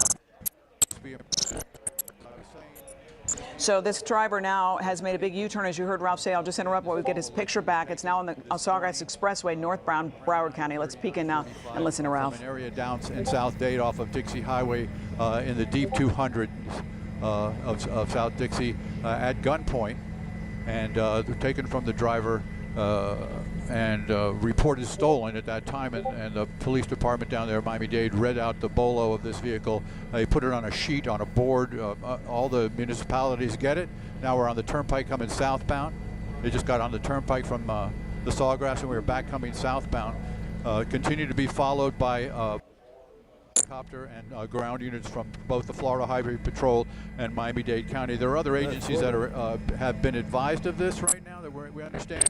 We haven't seen it because they're pretty much focused on the vehicle itself because it's going so fast right here. But it is now southbound on the turnpike here. So let me see if I can set a couple things up here. Well, and, the good give news you is while you're fixing your shows you and something that shows you the speed indication of the speed that this vehicle is going here. So luckily it seems to be light traffic at this point. I apologize for doing this on the air, but that happens sometimes when with the immediacy of it. We just passed. I'm being told that's that sample road right there. So so it's going pretty fast here. So let me here. I'm going to try this here. Destination 9, source 7. So now at home you should have a speedometer at the upper right-hand corner of your screen there, and once it calibrates here, it'll get set. Let me focus back in on the vehicle, and you can actually see how fast the vehicle is going right here. It'll calibrate down to, let's see here, it's going to take a second for it to do it, but again, vehicle now in the breakdown lane of the turnpike, southbound, just past Sample Road. It's going around the corner there, so we're going to lose it here in the trees for a second. And it looks like he might be trying to get off at the exit ramp. He decides to avoid the exit ramp and continues southbound. So again, as we said before, a vehicle that was taken in an armed carjacking continues southbound on the turnpike. It went all the way as far north up into just to the edges of Palm Beach County there, and before it turned around, got back on the Sawgrass and then intersected to the turnpike to go south, to continue southbound again, trying to elude police. It is believed at this point that at least one of the people in that vehicle, they believe there are two, and one of them may be armed. So we're going to continue to provide these pictures to you, Lynn. We'll take a breather here and toss it back to you. Okay, so thank you so much, Ralph. Ralph is going to stay on these pictures, and we're going to clear up our communication. But if you're just now joining us, you're looking at a live picture of a breaking, developing story now in northern Broward County. A police pursuit for the past 25, 30 minutes or so started in Miami-Dade County, as Ralph told us earlier, as an armed carjacking. Somebody who apparently had this Lexus sports car said. Again, our warning to people at home as we air this video live that we have no control over what's going to be happening down there. We provide the pictures and the commentary. And Lynn, I'll toss it back to you here just for a second here. Yeah, that was incredible. I don't think we've seen that ever, at least not in my experience here on television. That we saw the suspect in the passenger side get out of the car. Looks like he had some sort of weapon in his hand, trying to get to the stranger in the car behind him. Couldn't get in the car and then jump back into this white Lexus that police say was stolen. Wow, sign of major desperation. And then goodness, that driver in that gray car kept his or her wits about her and did not open the door or roll down the window. They're going to try it again. They're going to try it again. Both parked the vehicle, both getting out now with a gun. With a gun, trying to get somebody to get out of the vehicle here. They're threatening the person to get out of the vehicle to get the keys. Shit. They're forcing the car door open here. They've got the person to get that person out. Tell them. Again, I want to warn people. Damn, he just robbed that nigga. Get that person. Get the keys. A gun trying to get look. Park the vehicle. Both open the door or roll down the window. They're going to try it again. They're going to try it again. Both the vehicle, both getting out now with a gun. Look. They're going to try it again. Her and did not. Hey, look, KJ.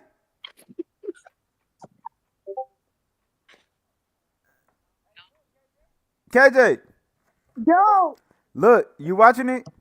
Yeah. Look at that. Look at it. Not open the door or roll down the window. They're going to try it again. They're going to try it again. Both park the vehicle, both getting out now with a gun. With a gun, trying to get somebody to get out of the vehicle here. They're threatening the person to get out of the vehicle to get the keys. They're forcing the car door open here. They've got the person to get that person out. ARPC. Again, I want to warn people, this is a live picture. This is a breaking story. You just witnessed a crime That vehicle's happen. backing up. It's hit the other vehicle. Now we have officers arriving here at gunpoint here. Please give me my He about to leave his mans. He about to leave his mans. Look, he's like, what the fuck you doing, nigga? Backing up. We're going to stay with the vehicle. We have a bailout. We have one person running. We know that person's going to be taken into custody there. Now the vehicle has been switched to a Tesla. There's a police car that just missed that vehicle. They're going to be backing up here. They're going towards that vehicle. They know that there are rifles involved here. The police department knows that there are rifles. They've just hit another car. We're going to provide these pictures here. They just alluded there. We've seen now a police officer ram it with his truck. He's got his weapon drawn. He's telling the guy to get out of that vehicle, to stand down. We'll see what happens here, but we're going to stay on this picture as we believe the other suspect is now either being taken we believe he's being taken into custody, but we're going to stay in this picture, obviously. Right, and if we could move that banner and see the police officer down to the left there, thanks, Ralph, demanding that this driver get out of the car. I guess you could call it a pit maneuver. Successfully stopped this driver from the second stolen car. We saw a few minutes ago the passenger car doors open, Lynn. He's getting out. He's on the ground. He's on the ground. He's complying with police orders there to give it up. Give it up. I knew it. I knew it. Son told me, nigga. That nigga look. Wait. I wasn't watching. Go back. Look. That nigga look. Hold on. We gonna go to the whole thing. That nigga looked. Nigga. I could jump this shit. Has been switched to a Tesla. There's a police car that just missed that vehicle. They're going to be backing up here. They're going towards that vehicle. They know that there are rifles involved here. The police department knows that there are rifles. They just hit another car. We're going to provide these pictures here. They just alluded there. We've seen now a police officer ram it with his truck. He's got his weapon drawn. Wait, how did he hit that bit? We're going to provide these pictures here. They just alluded there. We've seen now a police officer ram it with his truck. He's got his weapon drawn. He's telling the guy to get out of that vehicle, to stand down. We'll see what happens here, but we're going to stay on this picture as we believe the other suspect is now either being taken we believe he's being taken into custody, but we're going to stay in this picture, obviously. Right, and if we could move that banner and see the police officer down to the left there, thanks, Ralph, demanding that this driver get out of the car. I guess you could call it a pit maneuver. Successfully stopped this driver from the second stolen car. We saw a few minutes ago the passenger car doors open, Lynn. He's getting out. He's on the ground. He's complying with police orders there to give it up. Give it up, and now he's going to try to make a run for it. He's not going to get far. He's not going to get far. A live picture of the suspect, the driver, taking off on foot. Ralph's got a nice he's in wide the yard picture there between the two houses there. We'll try to stay with him here. We have the police officers from multi-agencies here. He's now crossed over the roadway there. Looks like he's taking off a jacket. He had a black jacket on, crossing the roadway, going into maybe this canal, it looks like, getting in the water. Looks like he is, yeah. He's jumped into the water there. He's jumped into the water. Okay, so. Oh, my. Okay, so he took off his black jacket. He's swimming. Oh, maybe, I think he might have even taken off his shoes. Looks like socks there, I'm not sure. Swimming to the other side of the canal. Yeah, there's a police helicopter right above telling the agents where all the officers where he is. They can see him right now. The guy's telling them, where are you going to go? What are you going to do there? They're sending officers to the other side of the street here, to the other block. He's now, let's see where he's right, well, he's in between two houses there, so we're just going to hang right here. He's got to come out one side or the other. Well, and you hope to God that the people in these homes either are not home and their doors are locked. I mean, just the brazen crimes that we saw happen in the last 20 minutes by these two suspects. All right, he's now moved in between these two homes. He's running across the street right here. Yeah, as you said before, he shedded his jacket and he's just in the neighborhood. I don't know if he's familiar with this area and he's going home or trying to get home.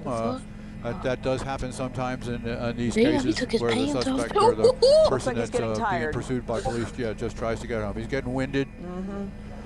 The adrenaline is probably pretty much drained out of him right now, so he's going to slow down here very shortly. But again, the police helicopter is above and telling the officers where he is, giving them an exact description, reading off a map of exactly where this guy is. So we are going to stay with this. The other scene is behind us now. For people who are just tuning in, there was a police chase that covered a couple of counties involving a... Nickel Boys is one of the most celebrated movies of... Looks like he's taking a breather, Ralph. Yeah. You're looking at a suspect right there in the white shirt on the right-hand side, trying to elude police. To the left of your picture is what just happened in the last few minutes. He was driving that stolen white van, and now he's picking up, again, a little light jog without any shoes, they call it Tesla, wet clothes. After he's trying to get into that car. maybe trying to break into a house. He's trying the car now. He may be trying the front door of this house right here. So we'll bring the camera back out here and see if we can get information as to exactly what this address is for you. So we're in central Broward County, and you just watched.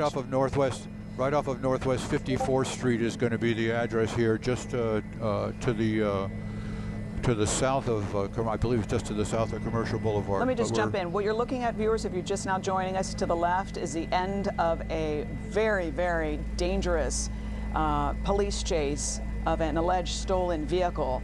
That happened, the pictures on your left happened just a few minutes ago. The picture to your right is a live picture brought to you by Ralph and Joe of the suspect who's taking off on foot after swimming in that canal and just running through the neighborhood, seemingly aimlessly, looking for, trying that van, the door of the van, trying to open it, and is somewhere around that particular house. And you can see, I mean, police are hot on his tail. They know exactly where he's at. The police have just shown up at the house. They're here at the house, being guided by the aviation unit from Dade County. They patch all the radios together. This woman right here is telling them, just told the police officers, I saw this guy running through in my backyard. And now had come next door. He was looking at the, I guess that's a Honda there. That Honda SUV, trying to jiggle the handle of the door right there, but they do have an officer now stationed in front of the house. It does not appear at this point that the person, the suspect who was weaponized there, who had a rifle at one point, got rid of, or at least left the rifle in the vehicle when he started to give up. And as we showed you that live, it looked like he was going to what's the word I'm looking for? When he was going to give up. Surrender. He was going to surrender, and then he jumped up and fled, wearing that red hoodie, and which he took off, and as he jumped in the canal there to try to elude the police, but it's going to be to no avail. Let's look at this. Stay with your live picture right here. So we have a police officer there at the bottom of our screen behind this looks like silver van. And it looks like the garage to that particular door may be open, or maybe it's one of those, garages. Yeah, so we've got more, we have a canine officer here now. Canine officer just arriving. We've got other officers here. They've identified the house. They know the location. They know the suspect's in there somewhere. They'll either use the dog quickly here, or do a reassessment. Of course, the information that's being broadcast over the radio is that these subjects are armed, so of course police are going to take all precaution. But right now they pretty much have the house surrounded. They're going to make sure there's no escape path, no escape route for this, and hopefully this will end here in the next couple of minutes. Well, I mean, this particular suspect certainly has communicated that he is not giving up. So if we want to go over what we just saw in the last 30 minutes or so, high-speed, dangerous chase through several counties, big U-turn back here in Broward County, trying to carjack one particular driver to get out. The driver did not get out of the vehicle. Successfully carjacked another driver in that white van at gunpoint, and then took off, with one of the suspects running and this particular suspect getting in the car, being hit by police and taking off on foot, swimming through the canal, running through neighborhoods, and now somewhere in the vicinity of this particular home, refusing also to give up. And look what you're seeing on your left-hand side there. That was the first attempted carjacking that we saw live here on the air. They tried to get in that gray car. Didn't work, kept going, kept driving, stopped at another side road, put a gun out to another driver, looked to be in a white van, and that driver got out. What that person must have been feeling, what the fear that must have been going through him, put his hands up, let his car be taken over, and that's when they crashed the white van, and police got one of the suspects who took off on foot, and the second, I think this might have been the driver. Yes, this was the driver on the left-hand side of that stolen white van, who just took off from police on foot, took off his shoes, took off his black jacket, and swam across this canal and ran through several neighborhoods. And the end result is the live picture that you're looking at on the right-hand side. The suspect is somewhere in the vicinity of this particular home that police are at. Several, well, I think at least one canine, but several officers on ground and in the air trying to get their guy. A white van. So, Ralph, we saw him the last we saw him run was around that silver van that's parked in the driveway.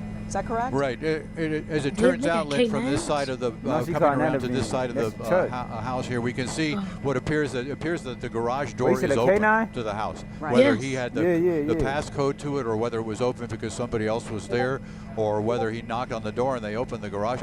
We don't know what happened, but you can see the garage door right in front of those two vehicles is open, and we believe, and I think the police down there believe, that he is inside the house right now. You can see we've got officers with canine officers both in front and behind the house right now, all around the house with weapons drawn, ready for any possibility, any outcome here. So, and the police officers are heavily armed here.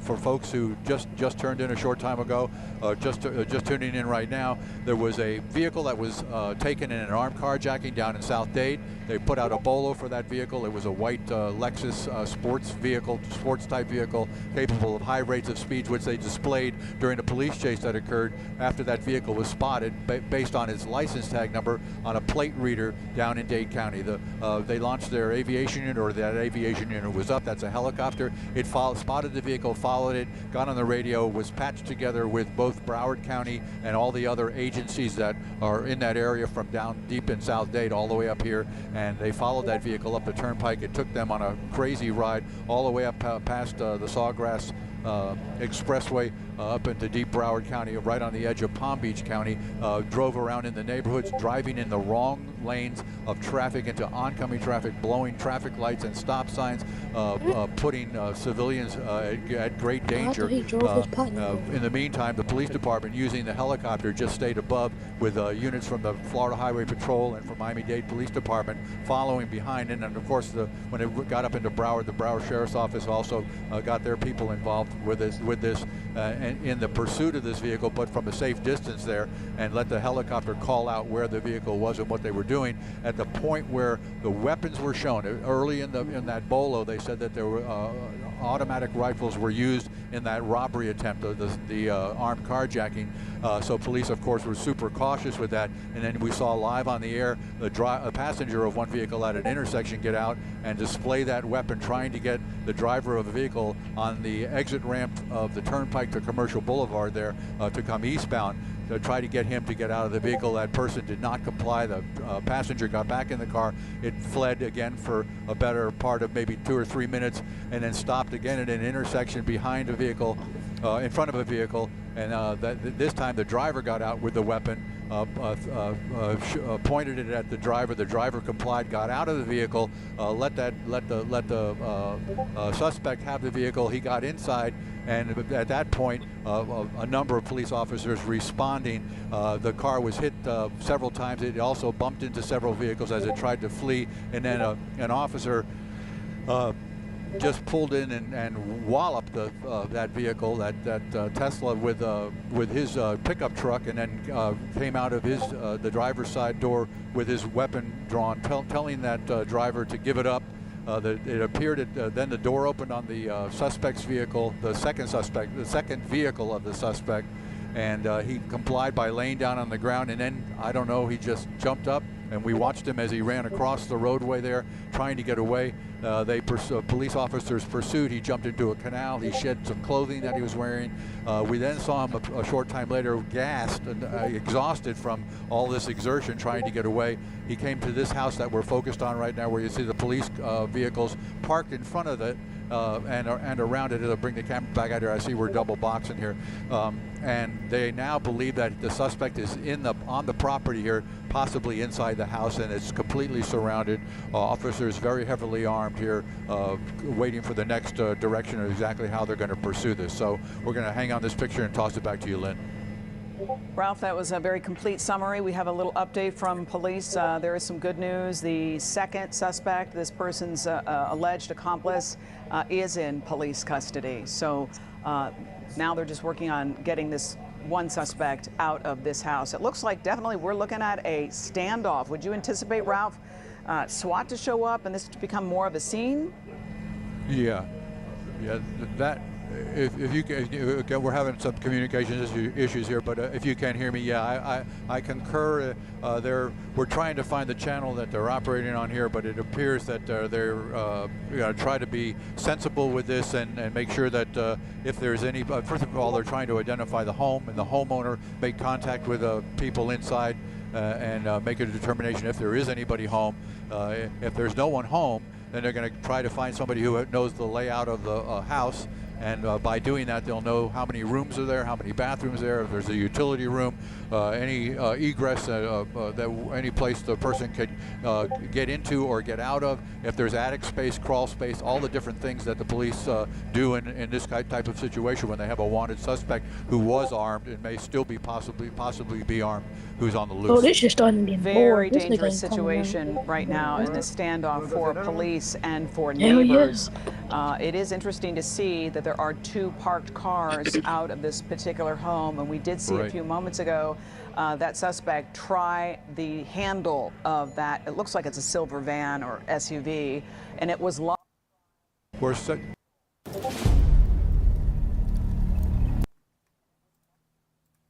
They still don't let you in RP? South of Commercial Boulevard, west of the Turnpike here in a residential community. Nope. Crazy. 62? Crazy. Am I in the other? Is you gonna tell on me? Camera.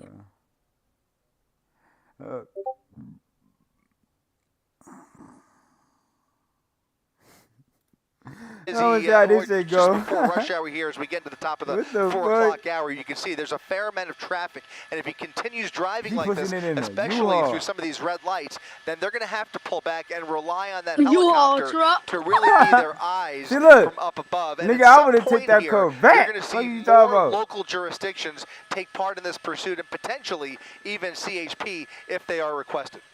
If I was armed, nigga, in the meantime, okay, there he is. He's turning onto, I guess, Valley View Street, Chris, but a lot of congestion in this area. But if that person a lot of congestion, and interestingly, this is the second time he's been on Valley View Street, so he's done something of a loop through this part of the county, and that may provide, again, an opportunity for some prediction here. Again, if they can establish a pattern, that's what they're looking for. If he comes back down Valley View Street and they can get units ahead of him, then maybe they could lay down a spike strip. But from my vantage point, he really appears to be driving too fast and too erratic. I don't see them. They don't have the manpower down there to really triangulate in this kind of a situation, especially with all the traffic this afternoon. He's really just off to the races here. 67 miles per hour up Valley View Street, almost double the speed limit as he comes up on another busy intersection through a red light there, not even slowing down, not even a sign of braking as he went right through that red light there. And now we're going to start to see, I would imagine, those lead units start to pull back slightly. It's going to be very difficult for them to keep up with him in this kind of traffic as he continues speeding through these intersections. Especially going 70+ miles per hour in that big truck, and the way he's just disregarding any kind of traffic stop signs or lights. It's a pretty dangerous situation. Seen him go through a few crosswalks as well. He's not going to be able to stop quickly either if he goes into another one of those intersections against a red light and there's something oncoming or coming across the freeway, excuse me, the intersection. That's going to be terrible. Exactly. Yeah, you can't. I mean, it's very, driving these trucks under normal conditions is not like driving a regular car. Braking has to be very calculated. You can't brake too hard. You'll lose control of the vehicle, and you certainly can't be, swerving through intersections at a high rate of speed. Already on several occasions, we've seen him make those wide turns, extra wide turns occasionally, even going into partially into oncoming lanes of traffic. Fortunately, the area that we're talking about here, you're not going to see many pedestrians. It's a pretty, it's a very heavily trafficked vehicle area, but where we are now, just south of Los Alamitos, is really not very prevalent to see a lot of crosswalks as we make our way further towards the west here. Until he gets further towards downtown Long Beach, then we'll start to see some more commercial activity. Right now, he's got a straightaway here along Westminster Avenue and Bolsa Chico Road as he continues to do about 75 miles per hour. Fortunately, though, they've been able to keep up with him. Seal Beach still has that primary unit about a football field behind that truck. And Chris, do we know from where it was stolen?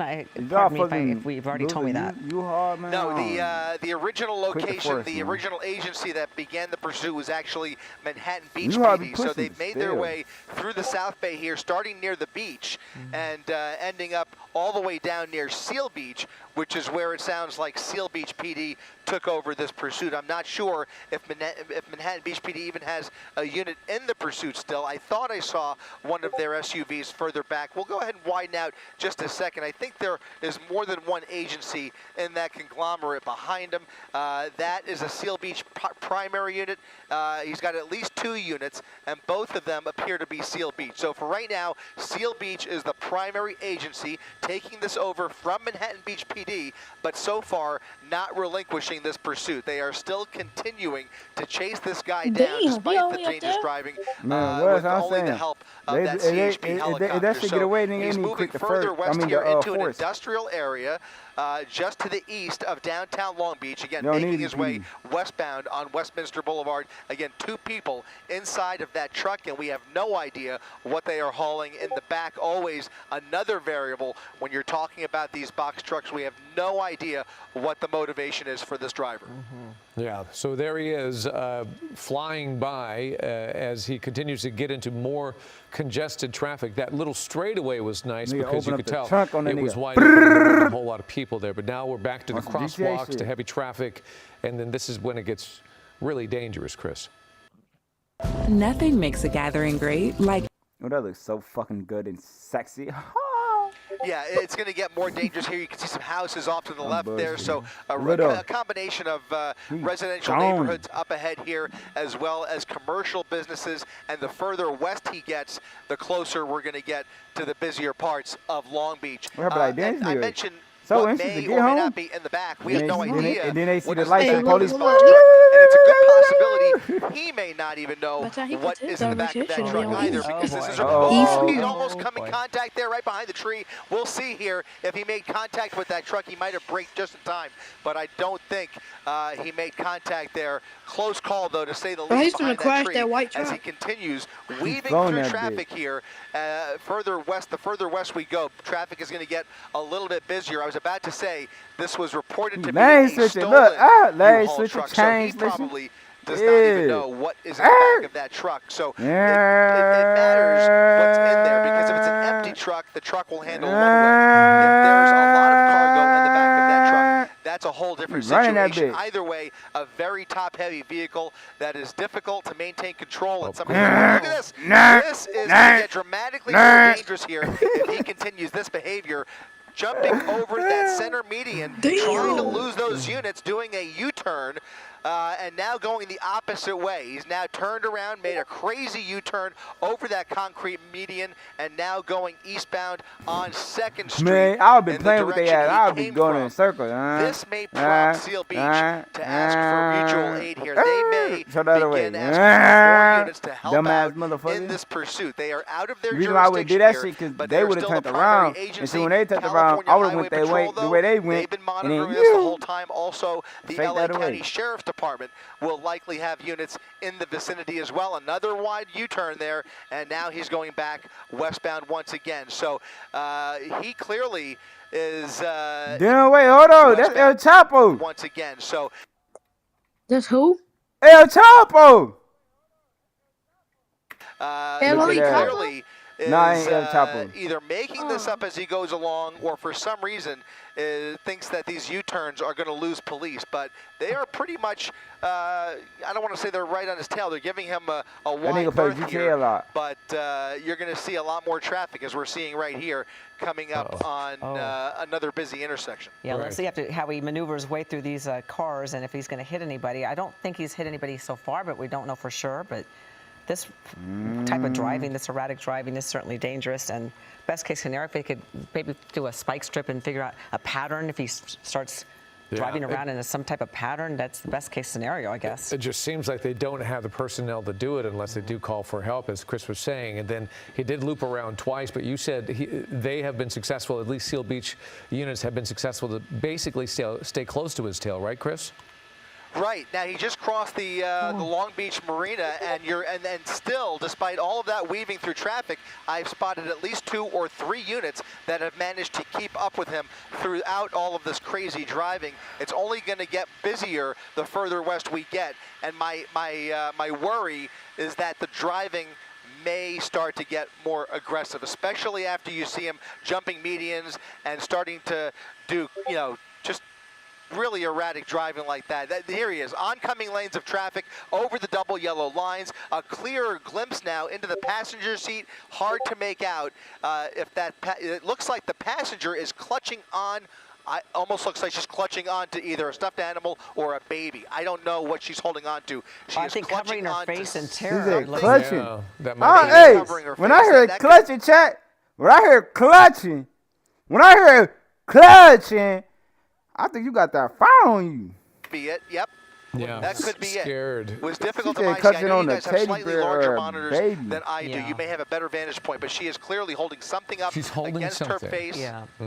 And the driving continuing down through a parking lot off of Pomona Avenue, behind a restaurant, through an alleyway here. Seal Beach pulling off slightly, but they are still very close. They haven't made that turn with him, but he is now speeding through an alleyway behind Covina Avenue near 2nd Street, a commercial district, and now making a right turn into a residential neighborhood just off of Corona Avenue. You can see the helicopter overhead circling, but what we don't see is those Seal Beach units that we saw just a minute ago making these turns with them. Have they pulled back at all? They've pulled back quite a bit. They've pulled out quite a bit, pulled back quite a bit here in the last 30 to 60 seconds. And now he is on his own through this residential neighborhood. CHP circling the stolen U-Haul. A desperate individual behind the wheel here, and to see that passenger covering her face, if that's indeed what it did look like that, it makes you wonder now what is going on with that person. Is this person being held under duress? What is going on? We can only imagine what the situation is or how this started. But again, this is believed to be a stolen U-Haul. You can't even rule out the possibility that maybe this was a carjacking of some sort, and maybe the passenger is completely oblivious to who this person is who's driving this truck. I'm speculating here, but anything is possible based on what we're seeing here. Certainly is. He's going into some little residential neighborhood now, it looked like, or a cul-de-sac, or? Yeah, he may find a dead end in this neighborhood here. It might be a circle. He's pulling over, parking.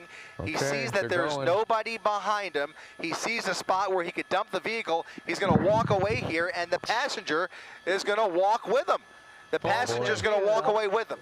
And he or she is carrying a lot of something, a lot of bags and clothing. You deserve to sleep on America's #1 mattress. Damn! He got a drink!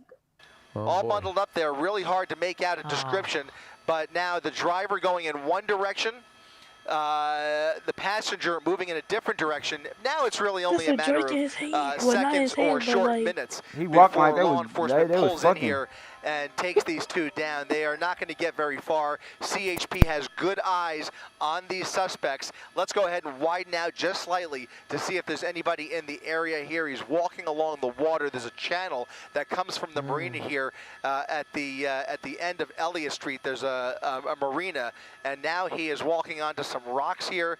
There is not easy access for the cops to get here, but here they are pulling into a parking lot. This will either become a foot pursuit unless he surrenders here in the next few seconds. Now walking towards those officers with his hands up. That's a good sign. Certainly appears he's going to surrender. Seal Beach now with their guns drawn as he assumes the position. Now proned out on the sidewalk. And this has now come to an end. Again, that passenger still outstanding.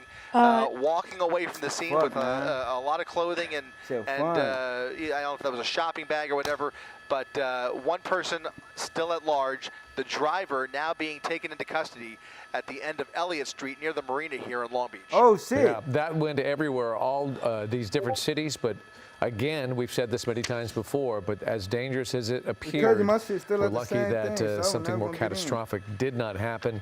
And then they had the wherewithal to not only get out of the vehicle, but he gave up when the officers arrived, which is all good news.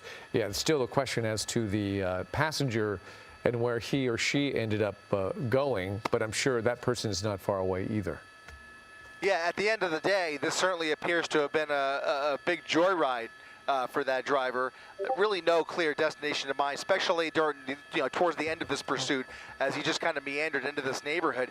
Here's the passenger who isn't even walking away anymore, just kind of hanging out there, loitering along Paoli Way. Interesting. Near Belmont Park is where this came to an end, and you'll see here, we will see if they can get an officer over here to question or detain that suspect, but that person now walking along this street here with making a phone call. Lots of clothing there. So we'll see. He's just kind of meandering around here. Something tells me they will catch up to him any second here. Fortunately, the driver in custody. Nobody hurt during the course of this pursuit, but certainly some scary moments, especially towards the end there. Approaching police officer right here, slowly coming up to this person. Let's see if, Yep. I was going to say, may or may not be aware, but certainly appears Long Beach. That he is aware. He's being communicated with. Maybe not. Okay. Police are aware, but that unit appears to have not been in the loop, perhaps. But police are aware of our sighting here along Appian Way and Monrovia Avenue, where this passenger is now on the phone. Again, just kind of meandering around the street here. Somebody will make their way. It's just a block over from where the pursuit ended and where they took the driver into custody. Just a matter of getting another unit over on this side to take this person in, and we will see if they can get somebody over here.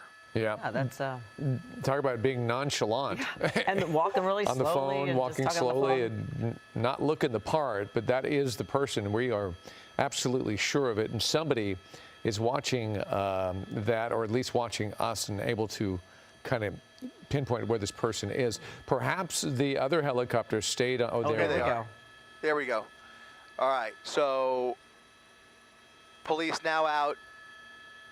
They don't even have their weapon drawn. They're just going to walk right up to him. Yep. And if he cooperates here, it should be pretty easy. And it looks like he is cooperating. Yeah, and appeared disoriented or just he does weary, appear disoriented. Who knows? Yeah. Yeah. Could be under the influence, you never know, but they were not even, I mean, they really were not concerned about him whatsoever. They walked right up to him.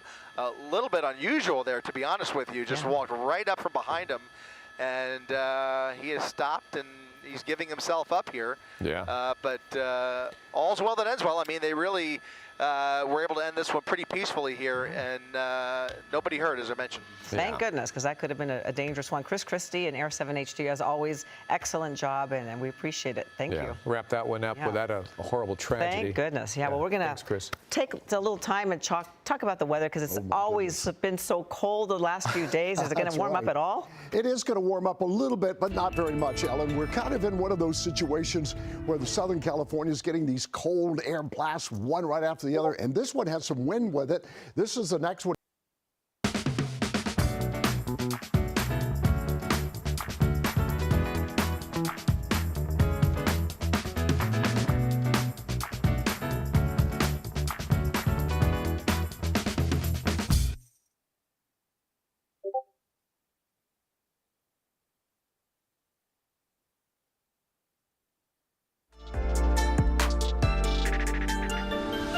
I love the ritual of cleaning the car before I go hit the streets. It's the same thing with like ironing your t-shirt, making sure your kicks look clean. You get your car ready, then you go get ready and get showered up. The Slick Wash formula. First, you open it up, you begin to pour it into the bucket, the smell, the fragrance. that nice sunshine apple smell. Immediately put a smile on your face. The foam, so important, the lubrication of this. The reason it's called slick wash, because we want that wash to go on the surface, to glide across.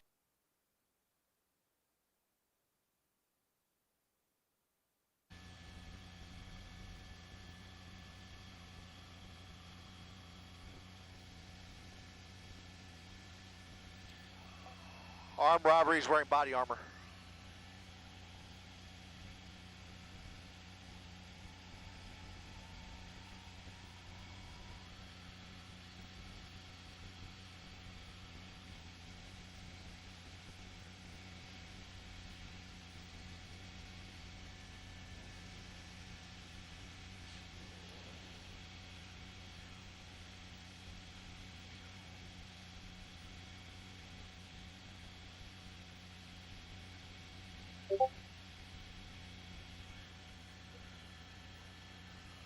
No ICOM still.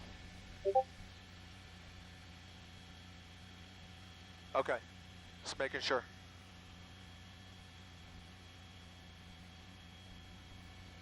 I got ICOM now. We've got ICOM. We're ready. We're ready. We're ready. 30 seconds. Here we go.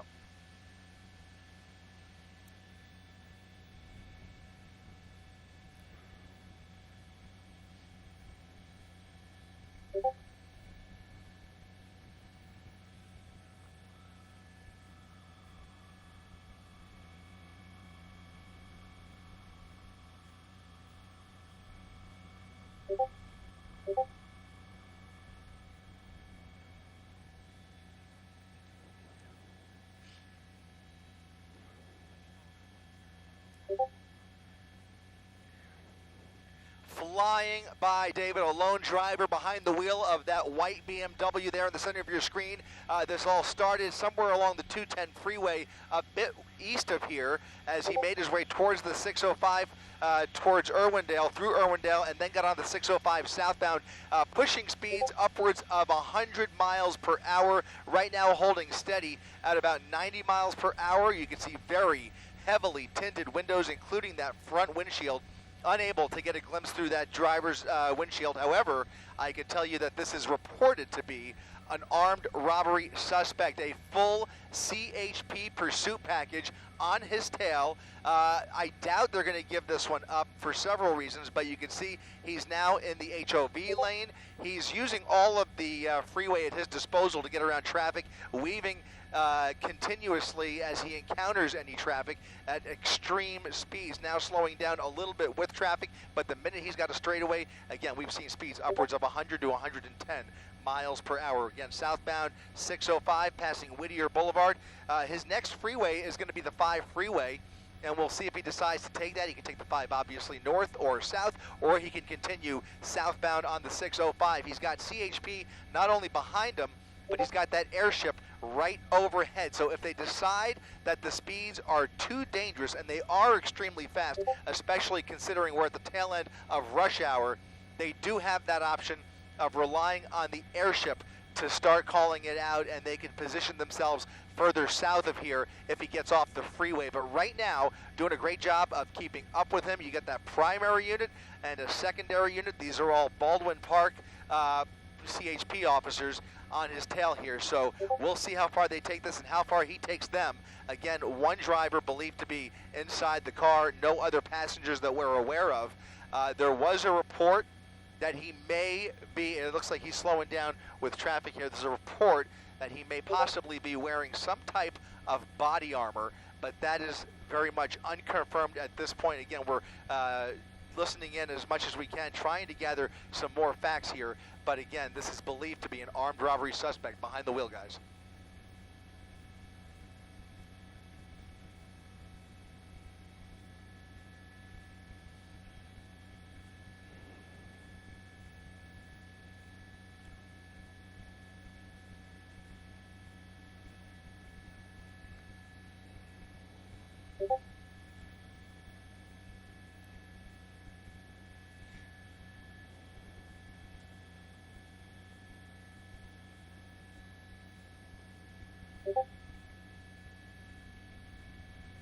Yeah, and you can bet he is doing everything he can to try and lose them. But now, as he gets closer to the 5 freeway, he's going to become a little more desperate here as traffic slows down. You can see all 4 lanes of all 4 of the main lanes are slowing down solidly. But that HOV lane still has a little bit of room to play with here. He's going to stick with that lane. But that's all he's got at his disposal. There is no shoulder there, so he's going to use that HOV lane. He's slowing down with the traffic ahead of him.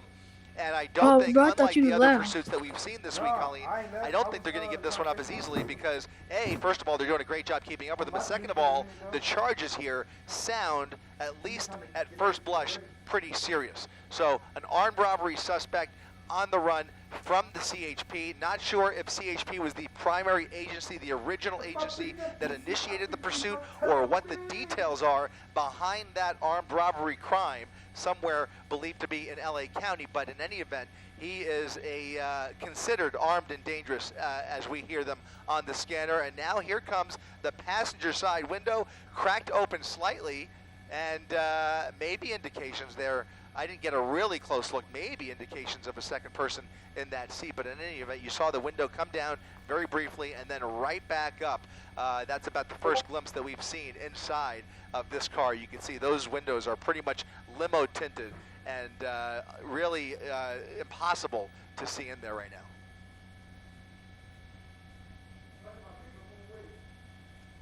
I bet.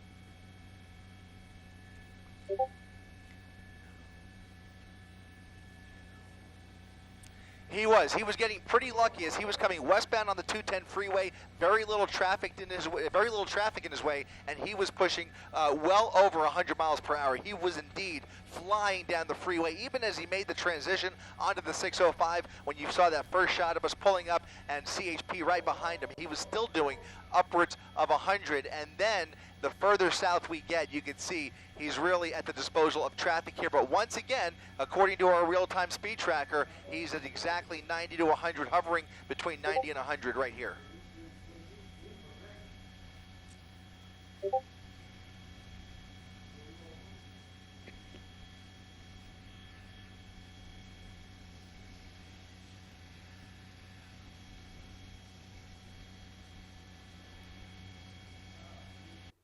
Building your online business? Go to Wix.com and set up your store on a single integrated platform. Add products, showcase them dynamically, and seamlessly track your inventory. Accept multiple secure payments, and design your storefront down to the very last detail. Get all the tools you need. Drive more sales with customizable gift cards and flexible product subscriptions. Retain customers with a point-based loyalty program, email automations, and reach millions with sales channel integrations. Complete your setup with a personalized analytics dashboard. Make smart business decisions and shape the next phase of your business. Build, manage, and grow from one place. Go to Wix and launch your online business today.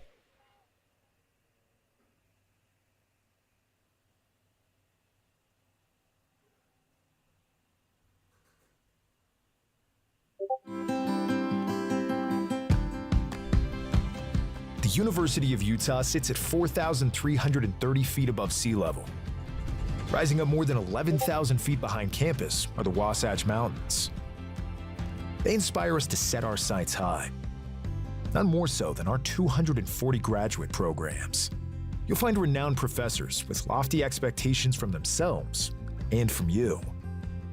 The graduate projects you'll work on will get a lift from $700 million in research funding. You'll be surrounded by more than 500 postdoctoral and research associates, pushing you to new heights. Getting an advanced degree from Utah is advanced learning from one of the top universities in the West. But it is worth the climb. It will put you in the best position to succeed in your chosen field. Whether that's somewhere around the globe or right here in Utah that boasts the #1 economy in the nation.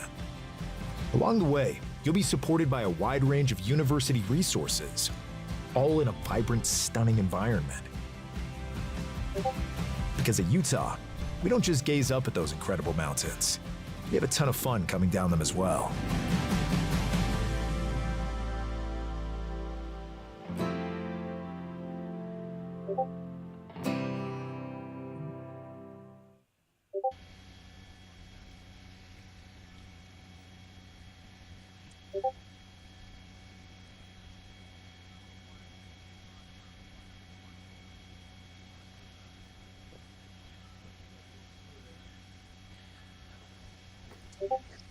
Getting off. We're just south of the 105 here, just south of the 105. He looks like he's going to be getting off at, is that Rosecrans? Or, it's Rosecrans. He's getting off at Rosecrans, guys. You're right, Colleen. That's a sports car we're looking at. It's a white BMW, looks to be an M2 coupe, and he is definitely capable of going at speeds much faster than what we've seen in this pursuit. But he was a little too much traffic there on the 605. Now decided to get off at the 605 here at Rosecrans. We'll see which way he goes, eastbound or westbound, or his choices. He can make it look. I'm going to get up out of here.